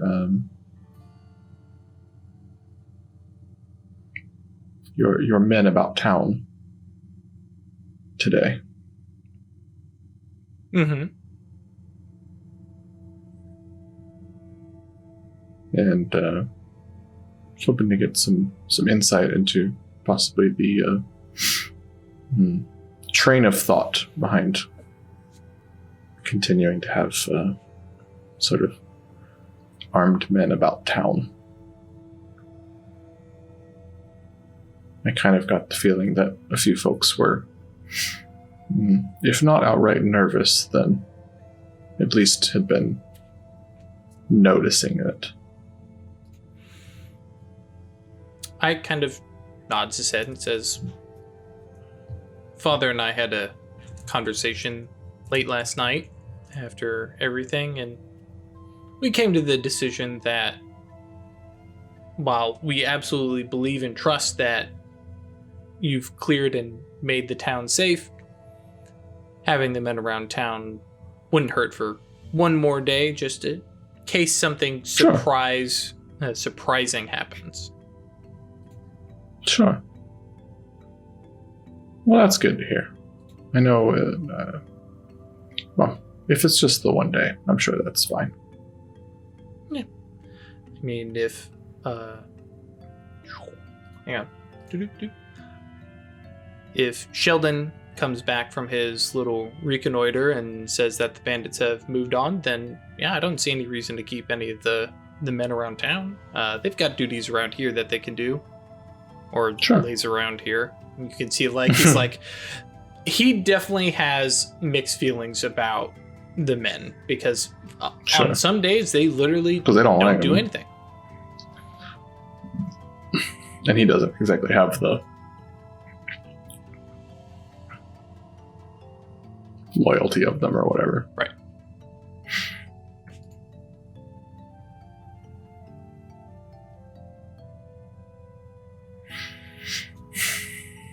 Fair enough. Well,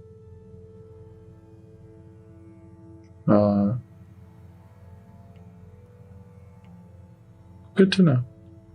I'll perhaps discuss it with your father as well, but it's good to know that a little bit more facts going into that. Absolutely. Well, if that's what you're here for, and he kind of looks over at the door, you can tell just being near the door makes him uncomfortable, and he eventually kind of shifts and turns in the study and kind of walks over to the window, which of course that's the window that looks out towards Purgatory Bluff, right? Stands at the window and says, in that case, if you don't mind, I'll keep you company until my father is here, and the three of us can have a good conversation about it. But otherwise, yeah, he just kind of stands at the window looking out, and without necessarily needing a roll, he's definitely a little uncomfortable about the situation. Exactly what, you don't necessarily get an immediate tell on. I would like to perhaps either persuade or socialize. Mm-hmm. Either one would work for me. To try and get him to open up or ask questions. Yeah. Something on your mind sort of thing. Sure. That'll be, actually, all things considered, especially having some more like understanding of him, I imagine your impression level is a little bit higher. We'll just make it a -1. He's also not actively trying to hide anything currently. Okay, no problem. Ah, damn, 4 successes. 7 dice, -1 is still 4 successes. I'll take it. And Ike kind of rolls his shoulders and says, "Oh, this is it's not about you and me and where we left off. I just sure. How does he put it? I don't like the doctor."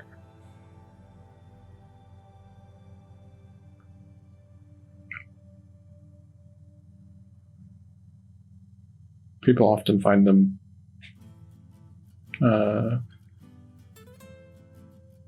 just as uncomforting as they can be comforting in times. Yeah. Doctors often bring bad news. Yeah. Yeah, they do. And then if they you don't look at fix it a certain way. Let's see.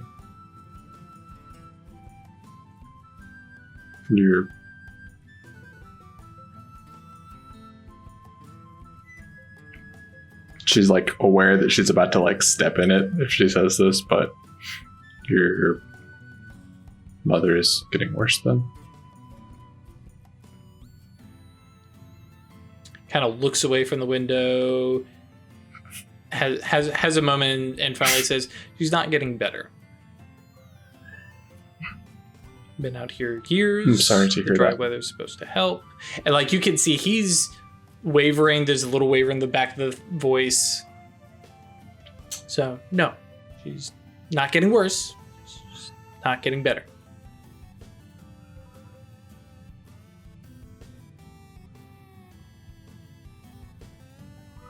You're good to care so deeply for her.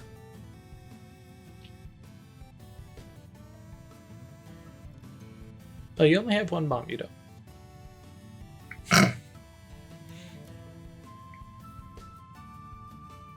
Like, and realizing that he is starting to show emotion and stuff like that, is the throat clearing, and right then, fortunately, the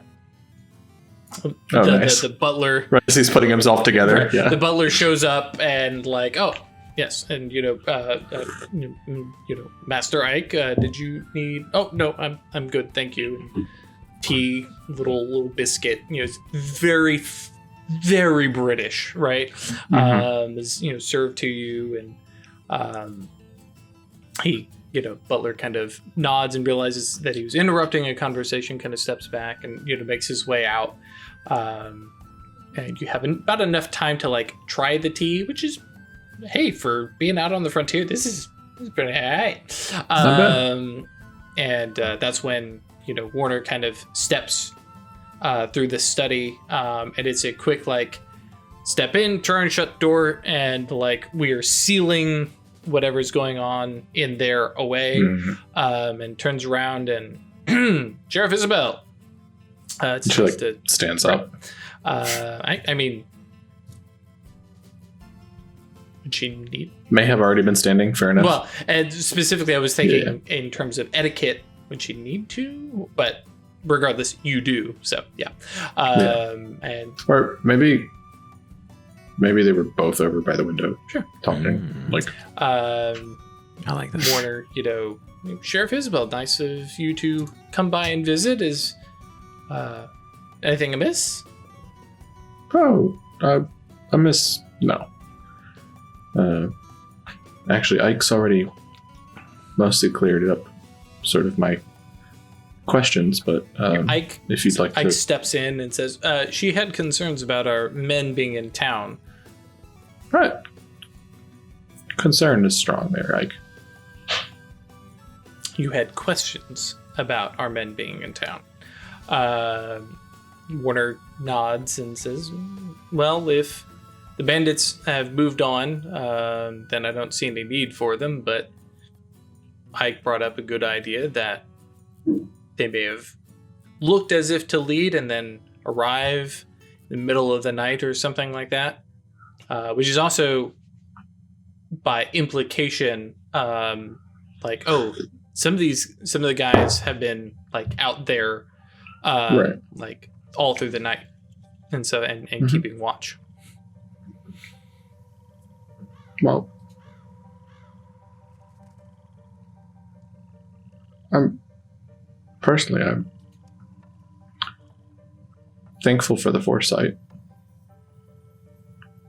I just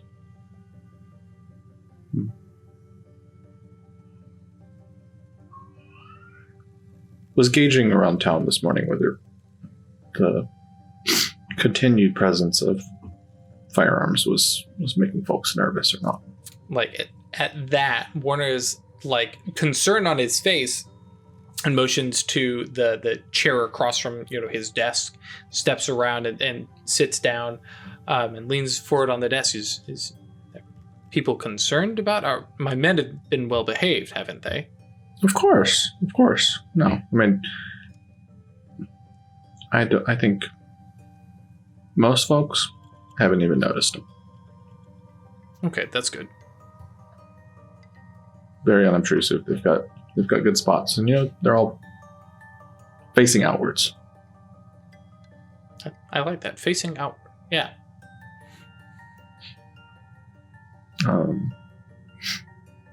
My questions were mostly related around a time frame, and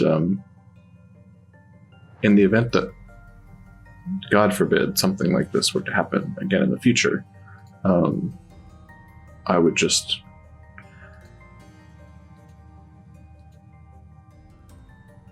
ask to be kept on the same page as you, is all. Oh, yes. Yeah, I hadn't thought of it that way. I'll admit, I thought of the sheriff taking care of criminal investigations within town, and I would be responsible for, concerns of an external nature. But I can understand, Sure. of course, a bunch of armed men walking around town may cause some tension within town. So that's, I can see how that may have been confusing. I apologize. Not a worry. The kind of friendship and relationship that we all have, I didn't figure that there was anything less than a protective motive behind all of this. So, and I guess actually, in nature of sharing information and I think you'd say transparency, I have dispatched Isaiah with a couple horses up to. Shoot, I meant to look this up before. Hang on. Stall. The fort. What is that stupid fort? Purgatory Bluff. No, there's no actual Purgatory Bluff. Purgatory River. Where is this? What is the name of the fort? Sure, the name of the fort. Whatever. Not gonna worry about it right now.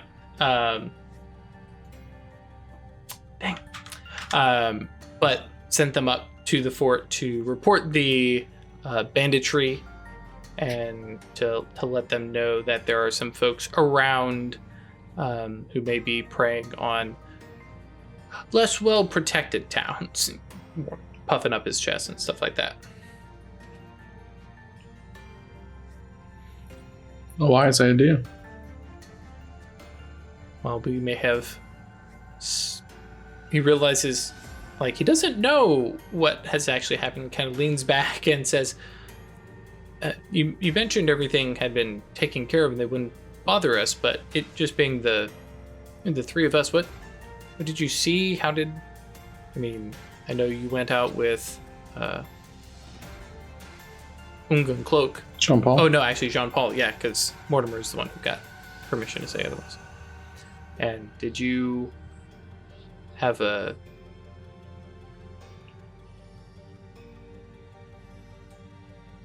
You can see he's like, he's going to put something forward, but he doesn't know if it's...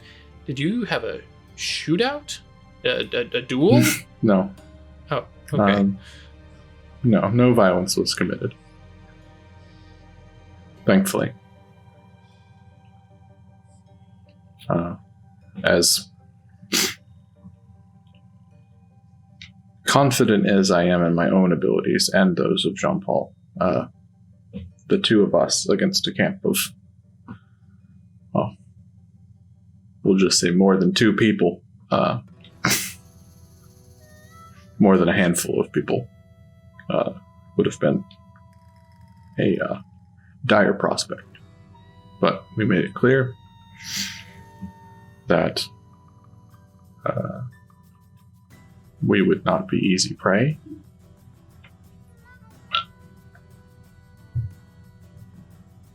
Kept ourselves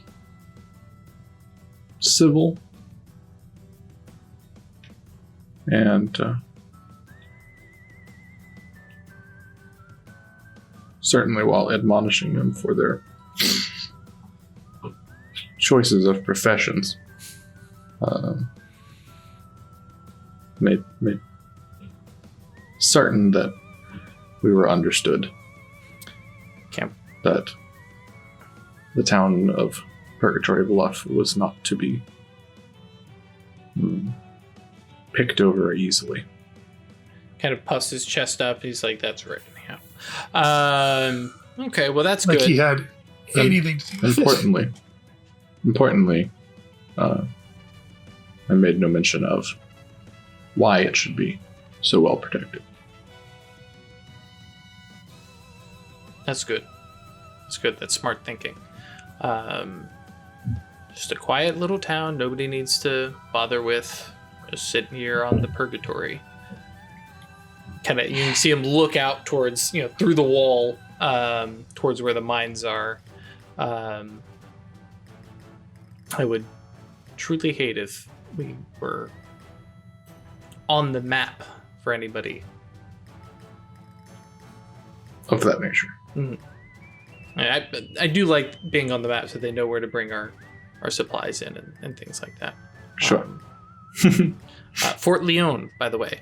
Thank you, Ralph. You're welcome. Again, not necessarily... Fortitude, fortification. Oh, yeah, dude, chat's been going nuts. Love that. Fort job, guys. Unitily. I was like, I kind of like that one, too. But no, Fort Leon, though, again, not necessarily historically accurate, but close enough. But yeah, that's the local one. So once Isaiah is back, I think I'll definitely feel more comfortable that the bandits will be rounded up with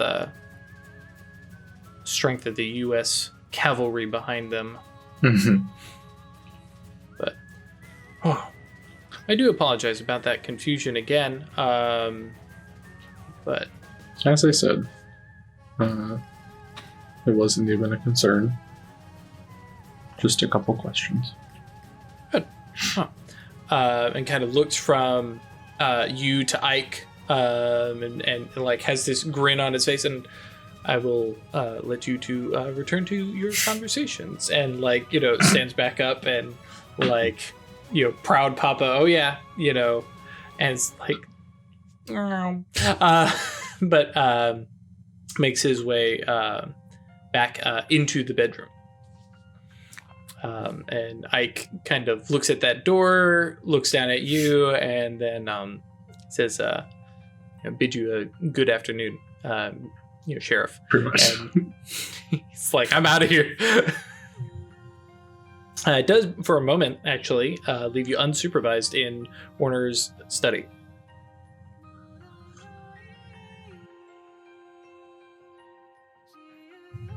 Time to coax those spirits.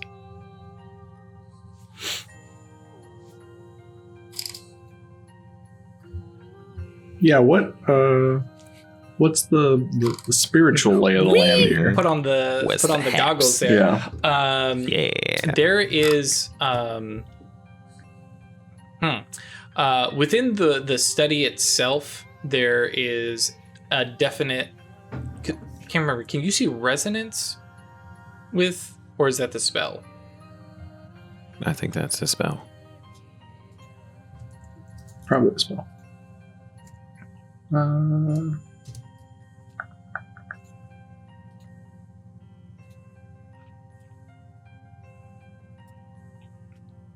Nature of resonance condition and sources of essence. Yeah. Okay. So yeah, you can do Cool. both.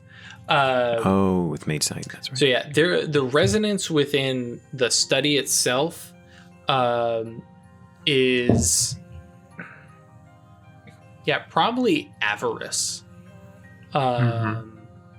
It's we'll just leave it at avarice. It's not necessarily monetary greed, but it is what's a better term?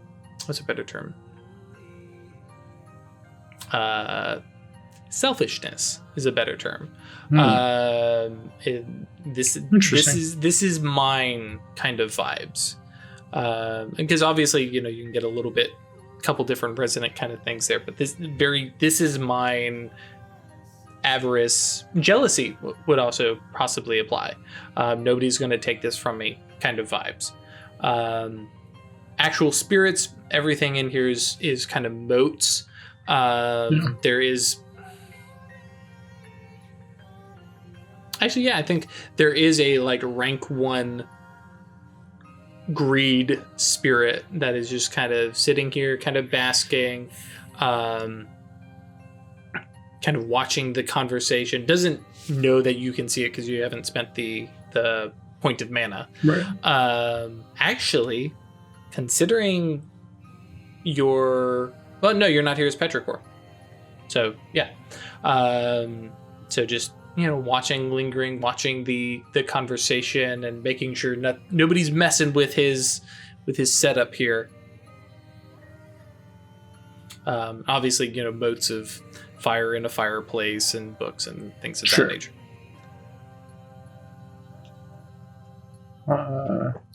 Yeah, I don't think she's gonna fuck with anything, but that's good to know. A lot you can learn. Sort of not necessarily the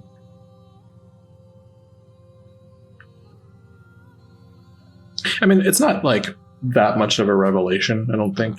No, it's very clear He that portrays himself in a way, but all of his actions show it all ties back to that he's not especially for the time, not a bad person. But definitely could be a lot he worse. has a way about him. Right. Big, corpulent, big-bellied greed spirit. Actually, the little brother version of the spirit that was in the mine.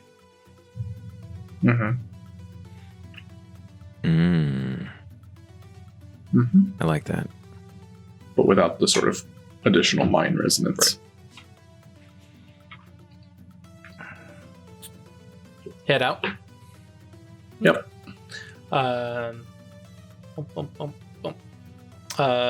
Right. So, we have Theo has a moment where can go get because you're doing the physical book and the memory to kind of do your study up. Cool. Yeah, actually, I guess you can go pick that up from Rilla Because I imagine you don't go rifling through her things. No. But we can definitely say that happens, afternoon. Because I imagine school probably does not actually last much longer than lunch. Yeah, most of the kids are going to have like jobs to do or whatever. Jobs, duties, yep. I mean, it might even start after lunch. So it might even start in the afternoon. Oh, that's true. Yeah, wake up, do your farm chores to be done and wash stuff like up, that. go to school, come back for dinner. Yeah, that's actually true. I hadn't thought about that. I'll have to research that so I can add some verisimilitude. There you go. But regardless, when Rilla gets back, and just because I know Theo's cool with it anyways, because you mentioned, but Rilla holds the journal back. It's like, no, you tell me everything that happened first. Totally fine. Right. And so there's, a little quiet conversation, probably in her room, just for that little bit of privacy, as she kind of walks through what happened. And if there's some,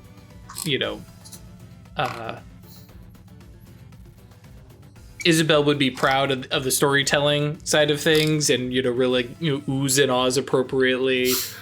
For her side of things, listening to it, it's very much listening to a story and an adventure, and there's a disconnect from the fact that no, this was like stuff that you guys were doing, and there was real danger. The guns being pointed at Petrichor and Legbo, don't cause her concern. It was more of a what's turn the next page kind of thing, because a lot of her study has been remote, and she hasn't been in any kind of real danger.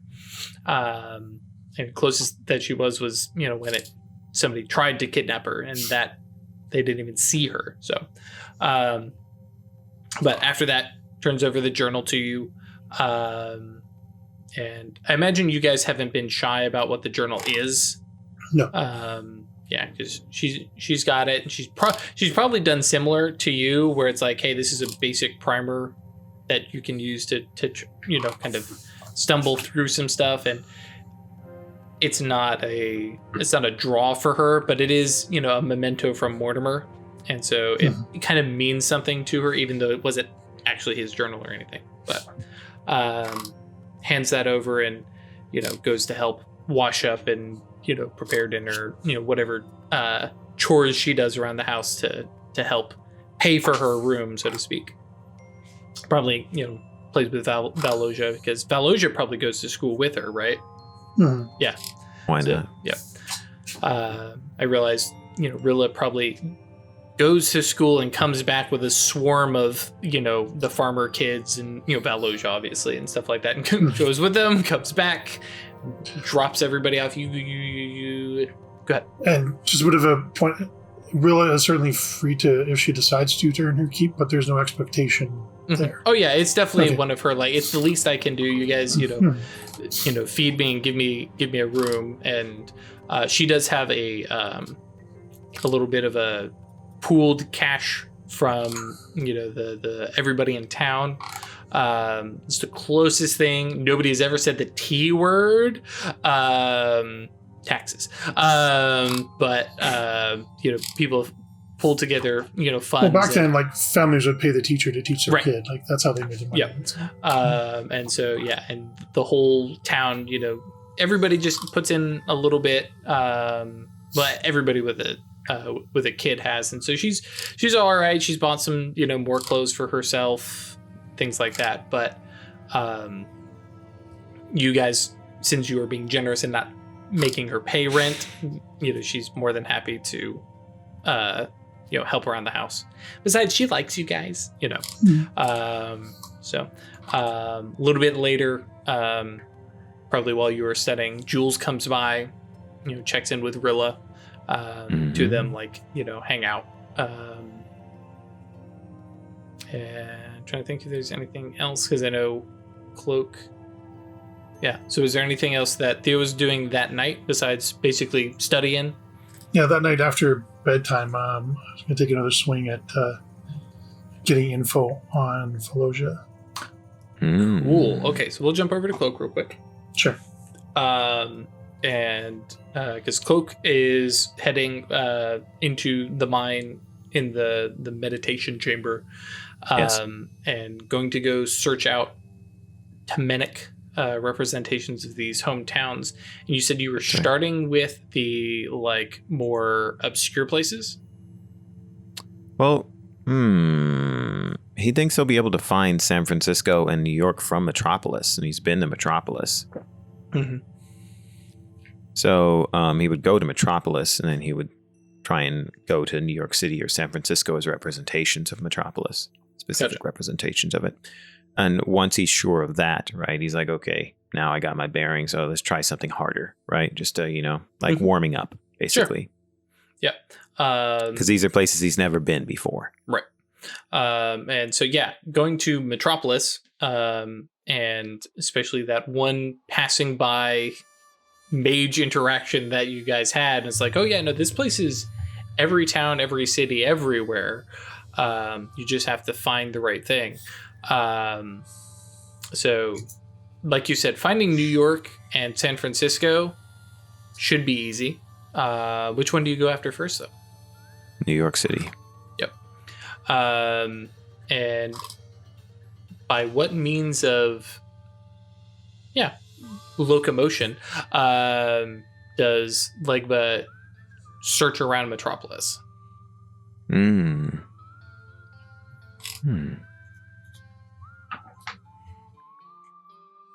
Because by my understanding from previously, you haven't explored Metropolis. You know what it is. You've been there. It's a arrow in your quiver, but Legbo hasn't actually traveled it. We did wander around a little bit, but Yeah. it was with a point. That's right. Exactly. We were following someone. Mm-hmm. So how would he do it? Any city. No, he's not going to lean on his prejudices. He decides to explore it on his feet. Cool. He walks. Yeah. So walking about is it's a dizzying array and shuffling set of streets. There's no rhyme or reason to them as Legbo walks through them. Mm-hmm. Stepping out of basically that central station where the trains were and stuff like that, and just walking out into Metropolis. Turning corners goes from cobblestone to, well, I guess most everything is cobblestone at the point, but you have some of the more straight thoroughfares and boulevards of stuff, and suddenly like Paris, and then coming around a corner, now you're in some of the more twisting shapes of like the London streets, which can get very sinuous and things like that. And you very quickly realize that you're moving from things that reflect any city in general, and that like you haven't landed on a specific place. And cool. So you haven't, there's some kind of barrier that's keeping you from getting to them. Of note, as Legbo travels, and it's like, okay, well, hang on, let me backtrack a little bit. Getting back to that central station is easy. It seems that it's right around any corner when you're looking for it. Oh, that's right. Legbo forgot to I was dress just up. reminded that we are in the astral. So I get to have fun. You heard it here. Ralph doesn't have fun unless he's in the astral. That's right. That's why I have a legacy attainment. Or That's rather, true. I'm my character always has in a the legacy astral. attainment. All right, so walking along these different paths, when he realizes that his initial attempts at finding his destination weren't working, perhaps because of the prejudices he has been leaning on. He then tries to think of New York City in the terms that someone else would. So he's been thinking of it as a construct of his own understanding based on stories, which he assumes, yes, is one way to get there. But it might be better to take a path based on the impression he got. And so what he pauses for a moment and he thinks about what New York City means to people who live there. And whereas many people think of the world in terms of all the cities across the globe, he imagines that for people who live in New York City, it is the world to them. And so he tries to find, then, focusing on this, a city that represents the world itself for all of the people who live there. I gotcha. The all-encompassing, this is my world. Okay, I like that. Yes, so rather than Metropolis being the abstract representation of city, he's looking for the specific representation of, this is the world to me. Everything I want and need is here. Especially for New York. I mean, the way New Yorkers act, I tell you what. Yeah, I was born in New York City. I know a little bit about that. So walking, it's like, okay, adjusting the mental picture of the city that you're looking for, the place that you're looking for.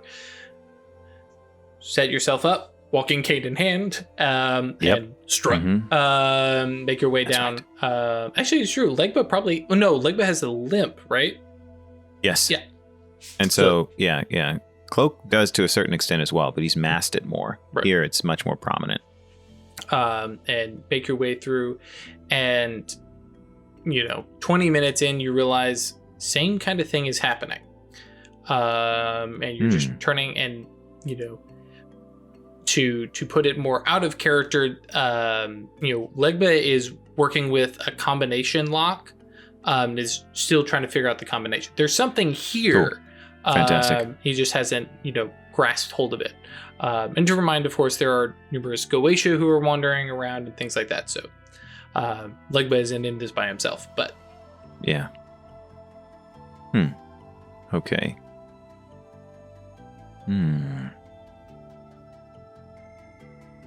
Walking. Oh, then he thinks of how does anyone get to New York City? And he realizes this. He's in Metropolis. Metropolis is a starting point. It's a big station of trains and stuff. And he's like, I could just walk because it's the Temenos. I can just walk anywhere I want. Well, people don't just walk to New York City. Nobody does that. They take a vessel.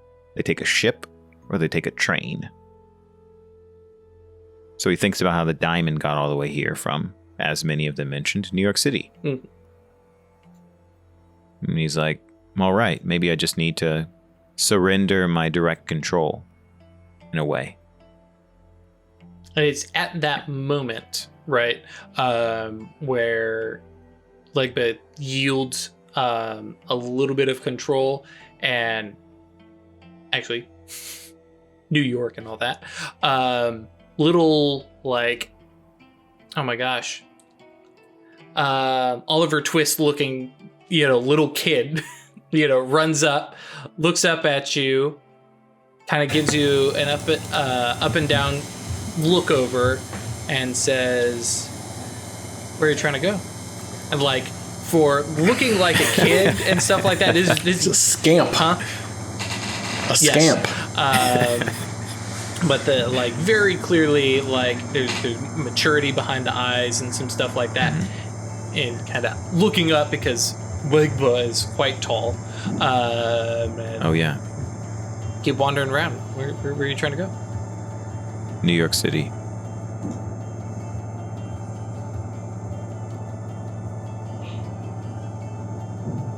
Holding out his hand, little fantastic. Scrolling.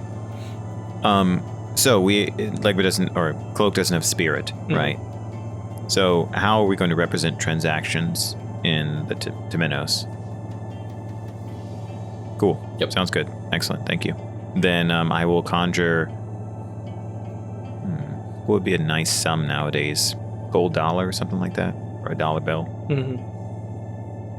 Yeah. A pronounced token of my gratitude. Cool. And implicit trust. Right. As he grabs hold of the coin from you and gives a little tug, and you lose a point of mana. Yep, that's what I figured. Yep. That's what I was asking about spirit. Yep. Does the requisite, bites the coin. All right. Puts it into his pocket and then points over towards an alleyway that was not there, a minute ago. Says, all right, come on. And he strolls. Right. He's got the full attitude. He's got some swagger, That's what I'm talking about. This is some visitor. I'm about to show him around. And it's literally just down this alleyway, not a spooky, creepy alleyway. It's just, a spot between a couple buildings, and steps out and then right into, just to a little callback here to this show called The Rookery, right into Manhattan, right? Fantastic. And wide, these wide boulevards, people walking, carts moving by, wagons, and just the cacophony of sound. Moving from Metropolis, which has got Goche of all these mixing, into here, which is pure human Goetia, and just the activity and the buzz and the motion and the feel of New York as people are moving up and down.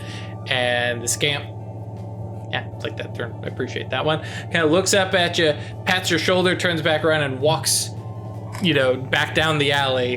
Hey, sure, man, it's right there. You just got to know. And there's a little part of Legbo, and I'm going to grab hold of your character here a little bit. You feel like a little bit scammed, maybe, but I'm sure Legbo also knows, nope, this is how you do it. This is how you get through. Yeah, Cloak feels like, hey, I paid you for something I could have done myself. And then the part of Legbo, right? I think it'd rather be Cloak that feels scammed as opposed to Legbo. The part of Legbo that reminds him that part of exploring the Temenos and accepting this responsibility is that you gain understanding from a position of ignorance before. So you could not have done this yourself. You needed to yield to someone else showing you. Out of character, I will also mention that is one way of getting to places through Metropolis. There are a couple other things too. Great. That makes sense. And I understand this is a phenomenological representation of assistance and transport and stuff like that. So, but yeah, there's a big buzz, and actually I don't know when Times Square was invented. Actually, this is Wall Street. Yeah. Excellent. Yeah, definitely on Wall Street. Cool. All right. Well, this is something to take in. Wealth and money and progress. So I imagine he's noticing different Goetia, different natures. They represent different things. Yep. He's going to stroll along Wall Street a bit. Probably sees a few other Goetic entities that have top hats themselves, maybe tailcoats. Yep. That's true. And I imagine just in the nature of walking, Wall Street and through the streets of New York within the Temenos, you get the full day-night cycle, right? Even like nobody disappears and moves super fast. It's just some of the Goetia are very businessman on business job time stuff. And then just there's a sudden shift, and all of a sudden people are dressed up a little bit more. There's, ladies on arms and, like high society kind of stuff, heading to balls and parties and carriages, rolling down as opposed to working wagons. And you just have this flow and sense of motion and change as you walk from one intersection to the next. Fantastic. So this is what Legbo's thinking. He's going to catch along. Is that, okay, in order to get to these places, sometimes you need a little bit of help, and you need to think of it as like navigating in the way that makes the most sense based on the connection, not just trying to force it based on your expectations. So how would you get from New York City to San Francisco? You take a ship. Long fucking ride, but you take a long voyage, but you're patient with it, right? You take a ship, right? When the Transcontinental Railroad is there, right, then you can take a chain all the way across the United States. but that's not something you have access to right now, right? I think we established that. That's not the Oh case. yeah, right? it's because that's post Many Civil years. War. So yeah, it's a long time. So let's see. I'm trying to remember. Maybe. All right. Yeah. 1863 to 1869. Great. Perfect. So yeah. How can you Nice. get there? Right. What's the quickest route? Is to pay passage on a ship. Mhm. You don't just walk across. You're going to be a pioneer, get on a carriage, right? That's going to take forever. And you have to go 200 through all this stuff. Like, 200 days sailing from New York to San Francisco in 1846. Yep. yeah. And So it's a shitty long-ass 'cause time. The Panama Canal isn't there, so you got to go the long. You got to go way the around. really long route, right? Yeah. Which also means you get all the warmth of Bahamas and the equator all the way. Nope, not the Horn. That's Africa. Is Cape of Good Hope also there? Shoot, my geography is It's failing the me. Horn of Africa, Cape of Good Hope is. Right. Yeah. There's him. My mother is staring at me. I can feel her because she teaches that era. Anyways. But yeah, cross around South America and coming back up. So Cape Horn. Thank you. the advantage, of course, is that it's phenomenological time, Yep. right? So it is not exactly instantaneous, but it isn't literally 200 days. Mhm. It is just having to have the feeling of having spent 200 days and accepting that is an okay way to do this. Mhm. Because he could bypass it by going to Metropolis and trying to find San Francisco and the incarnation of San Francisco and Metropolis, right? But it makes more sense to him that now he's taken this path to just see where it leads. Mhm. And so what he's thinking is that he needs to get on the ship in the morning because San Francisco's in the west and he'll see the sun set in the west on the Golden Gate I like that. as the ship comes in the port. Don't know that the Golden Gate's around yet. Oh, well, fair enough. Sorry. I I shouldn't was say like, Golden Gate. hang on. I'm thinking of it that way. Yeah. Yeah, the Golden Gate might not have been built. Definitely I was like, not. wait a Let's see. When was the Golden Gate built? Come for the mage, stay for the history facts. Oh, yeah. 1933. Yeah, All right. we're a little off still. It was like solidly 1900s, Yeah. not even. I was Fair thinking enough. like all the metal It and hasn't stuff been like that. I was like, man, you got to be. Yeah. Okay. Yeah, it makes sense. So in terms of the bay and Mhm. coming in that way, Yeah. right? Like, what does he know? He knows very little about San Francisco, but that, hey, there's gold in the hills, right? And, the gold rush hasn't started yet, but there's probably whispers of that. I think Oh, yeah. it started pretty early Yeah, it's in the good. 1940s. Yeah, it's just What What was that, Craig? All right, cool. So yeah, that's how he's thinking of it. Yeah. I need to pay passage on a ship in order to get there. Or rather, the patient thing to do would be pay passage on a ship instead of trying to force my way and just walk across because I know how the Temenos works. He's accepted at this point that he has to yield to it. Right. And he'll gain greater understanding by experiencing these things this That's way. also true. Yeah. So similarly, yeah, especially it's Manhattan. There's all sorts of water. Just follow Yeah. that, even if Legbo doesn't know New York. Eventually, there's the ships, there's the harbor, and is able to board passage again. 1 mana, paid Cool. over, and Awesome. I like the idea that Legba steps on and is ready for this journey, and you have some, not bellhop. What am I thinking of? Anyways, guys, grabs your luggage and totes it down your big old steamer chest. Walks you down the steps to your room, and just keeps walking. Comes back around up the steps and out and shoves the steamer chest into your arms, and there's there's San Francisco as the sun is coming up over the mountains. It's like, oh, okay. All right. Because Goche ain't got time for that 200-day That's right. journey. They're like, no, here you go. Get luggage toters. Yes, thank you. That's definitely the right term. But yeah, and so yeah, okay. There's San Francisco, which is 1846 is still being built up, and has a very different vibe actually coming from New York, which is established, has been around for 100 years, to San Francisco, which is just now really starting to kick off, and depending on the year, the total population is under 500. Yep. Wow. And I can't remember if it's San Francisco or San Diego that basically nobody was there for a couple months once gold was discovered, because everyone was like, gold? Poof, they left, and people showed up on ships and going, where is everybody? And they're like, we're not here. Right. We're finding gold. It's San Francisco. Thank you. And of course, it went from like 500 to 20,000 in a single year or some shit. Mm-hmm. It's crazy. And of course, there's all the people of, Asian descent who are here compared to New York, which is far more European. Actually, I guess all of San Francisco is being a lot more multicultural than New York is. Step off the ship, and now we're greeted with this sunnier, because also had the latitude change, whatever. And so now much more southern, warm. The water is right there and welcoming, as opposed to the frigid depths of New York. I don't know. I'm just assuming. But yeah, stepping out into yet another, in the space of 5 minutes, gone from Purgatory Bluff, a little more than 5 minutes, but Purgatory Bluff in the astral, to Metropolis, to New York City, to San Francisco. Great. So now he knows where these places are, and he's felt this, and he has this sensation for him, right? Spent a little bit of time in New York City.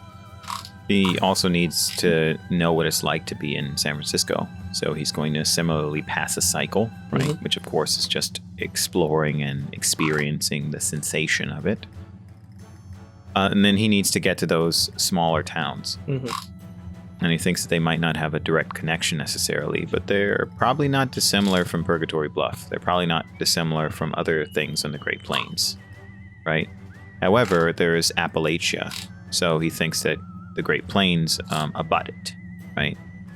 But that's how he's thinking of it in his mind, right? Like you go across and then things get wetter, right? And I know that in real geography, right, there isn't a Great Plains and then there's mountains right there, right? There's other terrain, right, that grows into it. But he's thinking of it in simple terms, that the Great Plains is this big expanse, and then Appalachia is on the eastern coast.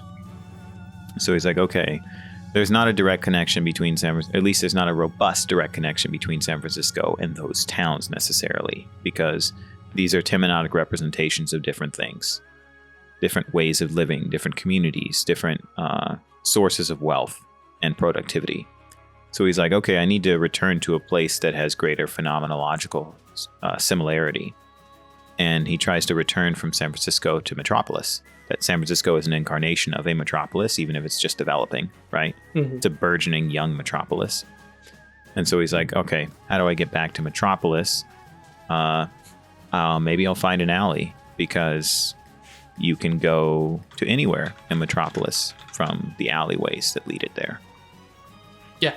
And that's, there's just walking down, I imagine a mix of, paved roads and dirt, and here's a little alley, very similar to the one that got him to New York, and stepping through that and come out in Metropolis facing that big Grand Central Station, the grandest Central Station. Cool. Great. And then he thinks here that, this is good. Okay. He remembers that people take ships along rivers to get across the West, to get to Colorado. That's how people came into Purgatory Bluff. Mm-hmm. So there are probably ways to get into the plains, and then you might have to hike or take a carriage into Appalachia, right? You might, when you get to the foothills, and then you're just going to have to travel the hard way. Right. So from Metropolis, he thinks to get to the Great Plains. Instead of going to Purgatory Bluff and walking outside to the Great Plains, he's like, let's continue with this journey where I need to take new routes in order to get where I want to be. So he looks for a way in Metropolis to get to a riverboat. Rather than a steamship or a big ship in New York City to get over to San Francisco, he's like, let me find a riverboat that just takes me to outside the city. Okay. And actually, just to make this a little easier on Legbo, we'll drop one of these lovely gentlemen from Mississippi. Okay, cool. Right. Perfect. And take, the riverboat directly to, this little town on the Mississippi, because let's be honest, that's where they all were built, because everybody wanted to be on the Mississippi. And yeah, it's stepping onto that, and that journey is a couple days, riding on a riverboat, quiet conversation and some odd memories of interesting passengers, and then basically stepping off onto a real small wooden dock, with one little ramp, bringing your luggage, which keeps appearing and disappearing because the Temenos decides you need luggage, right? That's right, yeah. And stepping out, and it's like Purgatory Bluff, but wetter. Looking out to that, and actually, now that I think about it, the similarities, right on the river, it's a wetter Purgatory Bluff, but notably, especially after the description given to you, it's like, okay, there's that little landmark, and there's that church that's been here since the town was founded and burned down that one time, was rebuilt. Just all these little landmarks and representations of stuff that one of the guys told you, and it's like, okay, this, and again, doing your walkabout and exploration and being part of the town, which far less Goche than New York or San Francisco, but here the Goche have more distinct features. They're recognizable people in some cases. There are some facelessness here and there, where you just have actors filling in, but you have people, and like there is the loud Protestant minister standing on the steps of the church, because there is no other church in little tiny Mississippi town, and very clearly, recognize these people, and there's that woman that the guy described, and it's like, oh, she's gotten a little bit older, but no, that's definitely her. Oh yeah, she's putting pies out on the windowsill, just like he remembers, kind of thing. Fantastic. So we have 3 out of 5. Yep. And without belaboring the point, there's a continuation. And the question I have is, Legbo basically follows the same method of finding the appropriate mode of transport, paying for passage, and going. Yes. Visiting. Yes, that's right. Cool. So that's right. All told, 5 mana. Great. And definitely have okay, been here, check this out, got this idea. And I guess the idea is in the future, not necessarily doing this same method, not in the future, in the morning, not doing the same method and spending 5 more mana. So what is Legba's plan for getting to these people and to these locations, in the astral? His understanding is he needs to know where they are, right? Where they're located in the Temenos. And once you know where they are, it's much easier to build a connection between where you are and where you want to be. So before, he didn't know where they are. These were places that people had described to him. Just like going back to Metropolis, he knows where Metropolis is. So the representation in his mind of Metropolis isn't a figment. It isn't a vague description. Now he knows where these places are. And so he's spending time in each of these places and understanding these landmarks, not so that he's effectively a resident, but he is a previous visitor. And so he's trying to return to a place he's already been instead of trying to find some new unknown place. Gotcha. Okay. Cool. Anything else while Legba is out there in the Temenos, after, checking off that last one, some, distant Kentucky mountain town. And it's like, okay, that's the list. Yeah, that's the list. And he's like, so what? He then reflects on what he has learned through this process. The first is sometimes he needs to yield, right? He won't be responsible for getting to where he wants to be, or at least directly responsible. The second is that all of these places are connected somehow, right? If he can pass to these places while being in the Temenos, the same journey, in reality, there is some connection there. There is some truth he needs to grasp, that you could effectively get to these places instantaneously if you could just recognize it. The Goche can take you there because they're residents, they're denizens of the astral realms. So if he wants to get to the point where he is the opener of ways and he can really traverse these places as Legbo truly does, he needs to understand that. What? Okay. And those are both really important sources of insight for him, because even though he was able to initiate into his own legacy, he was still thinking of the Temenos as kind of a linear geography. Mm-hmm. Whereas in reality, it's this much more interconnected thing. So it's funny that you get to a place that is represented in terms of phenomena, and he's like, oh, okay, it's in terms of phenomena, but it's still a place I walk down. I just say I want to go there, right? And I keep walking in one direction. It's not a path, right? It is a network. Cool. I like that. And then back to your body. Well, actually, yeah, that's right. Already been there, meditating and stuff like that. I imagine that in Cloak's eyes, right, has seen like another shift show up and like, oh, Cloak's here meditating. Oh, we'll join him and stuff. There's probably actually been like some quiet conversation. You know, are we disturbing you? Oh no, you know, this is fine. Yeah, exactly. Meanwhile, wandering around, I'm in New York, San Francisco, having these conversations, which, cool. And notably, the whole travel and journey like definitely took astrally like days, for Cloak hours. Yeah, definitely. Not necessarily shutting out, but stepping away from the astral body. It's like almost feel that in your arms and legs, you know, that, you know, the Matrix carryover, right? It's like, oh, I've been walking forever. Why do my legs feel like jelly?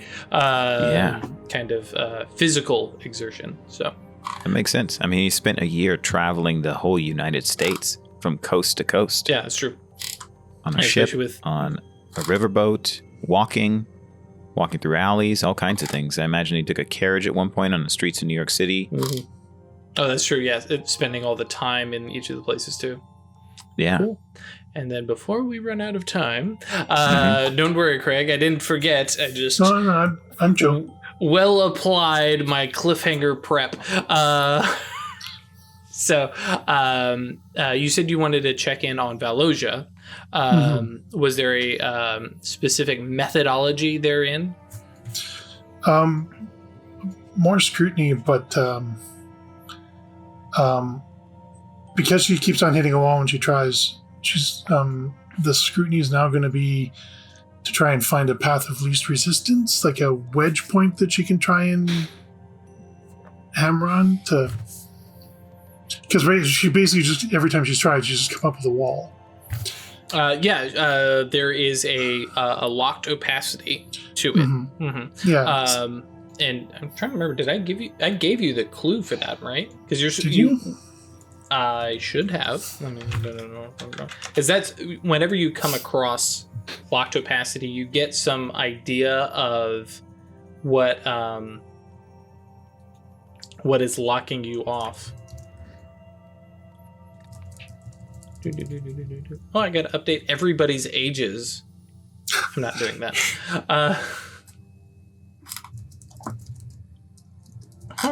Maybe it's under Theo. Spells, connections, nope. Where did I put this? Or did you fail? I think I failed. Okay, that's why. Now that said, I kind of like the idea that there's been these failures after failures, and you know, not even necessarily that it's locked. Maybe it's a mental thing for her. I don't know how you necessarily want to play it, but rather than make you roll, because if you do bump up against a locked opacity, I was looking, I was like, I don't see that you've written it down, but yes, most definitely there is a locked opacity. And very specifically, further scrutiny is locked until the eclipse or an eclipse, and, or more flowery, more fluffy. Basically the veil over her, will last until the sun is veiled. Which at first seems like, oh god, that's terrible. That's the wait, hang on, no, the eclipses are a thing.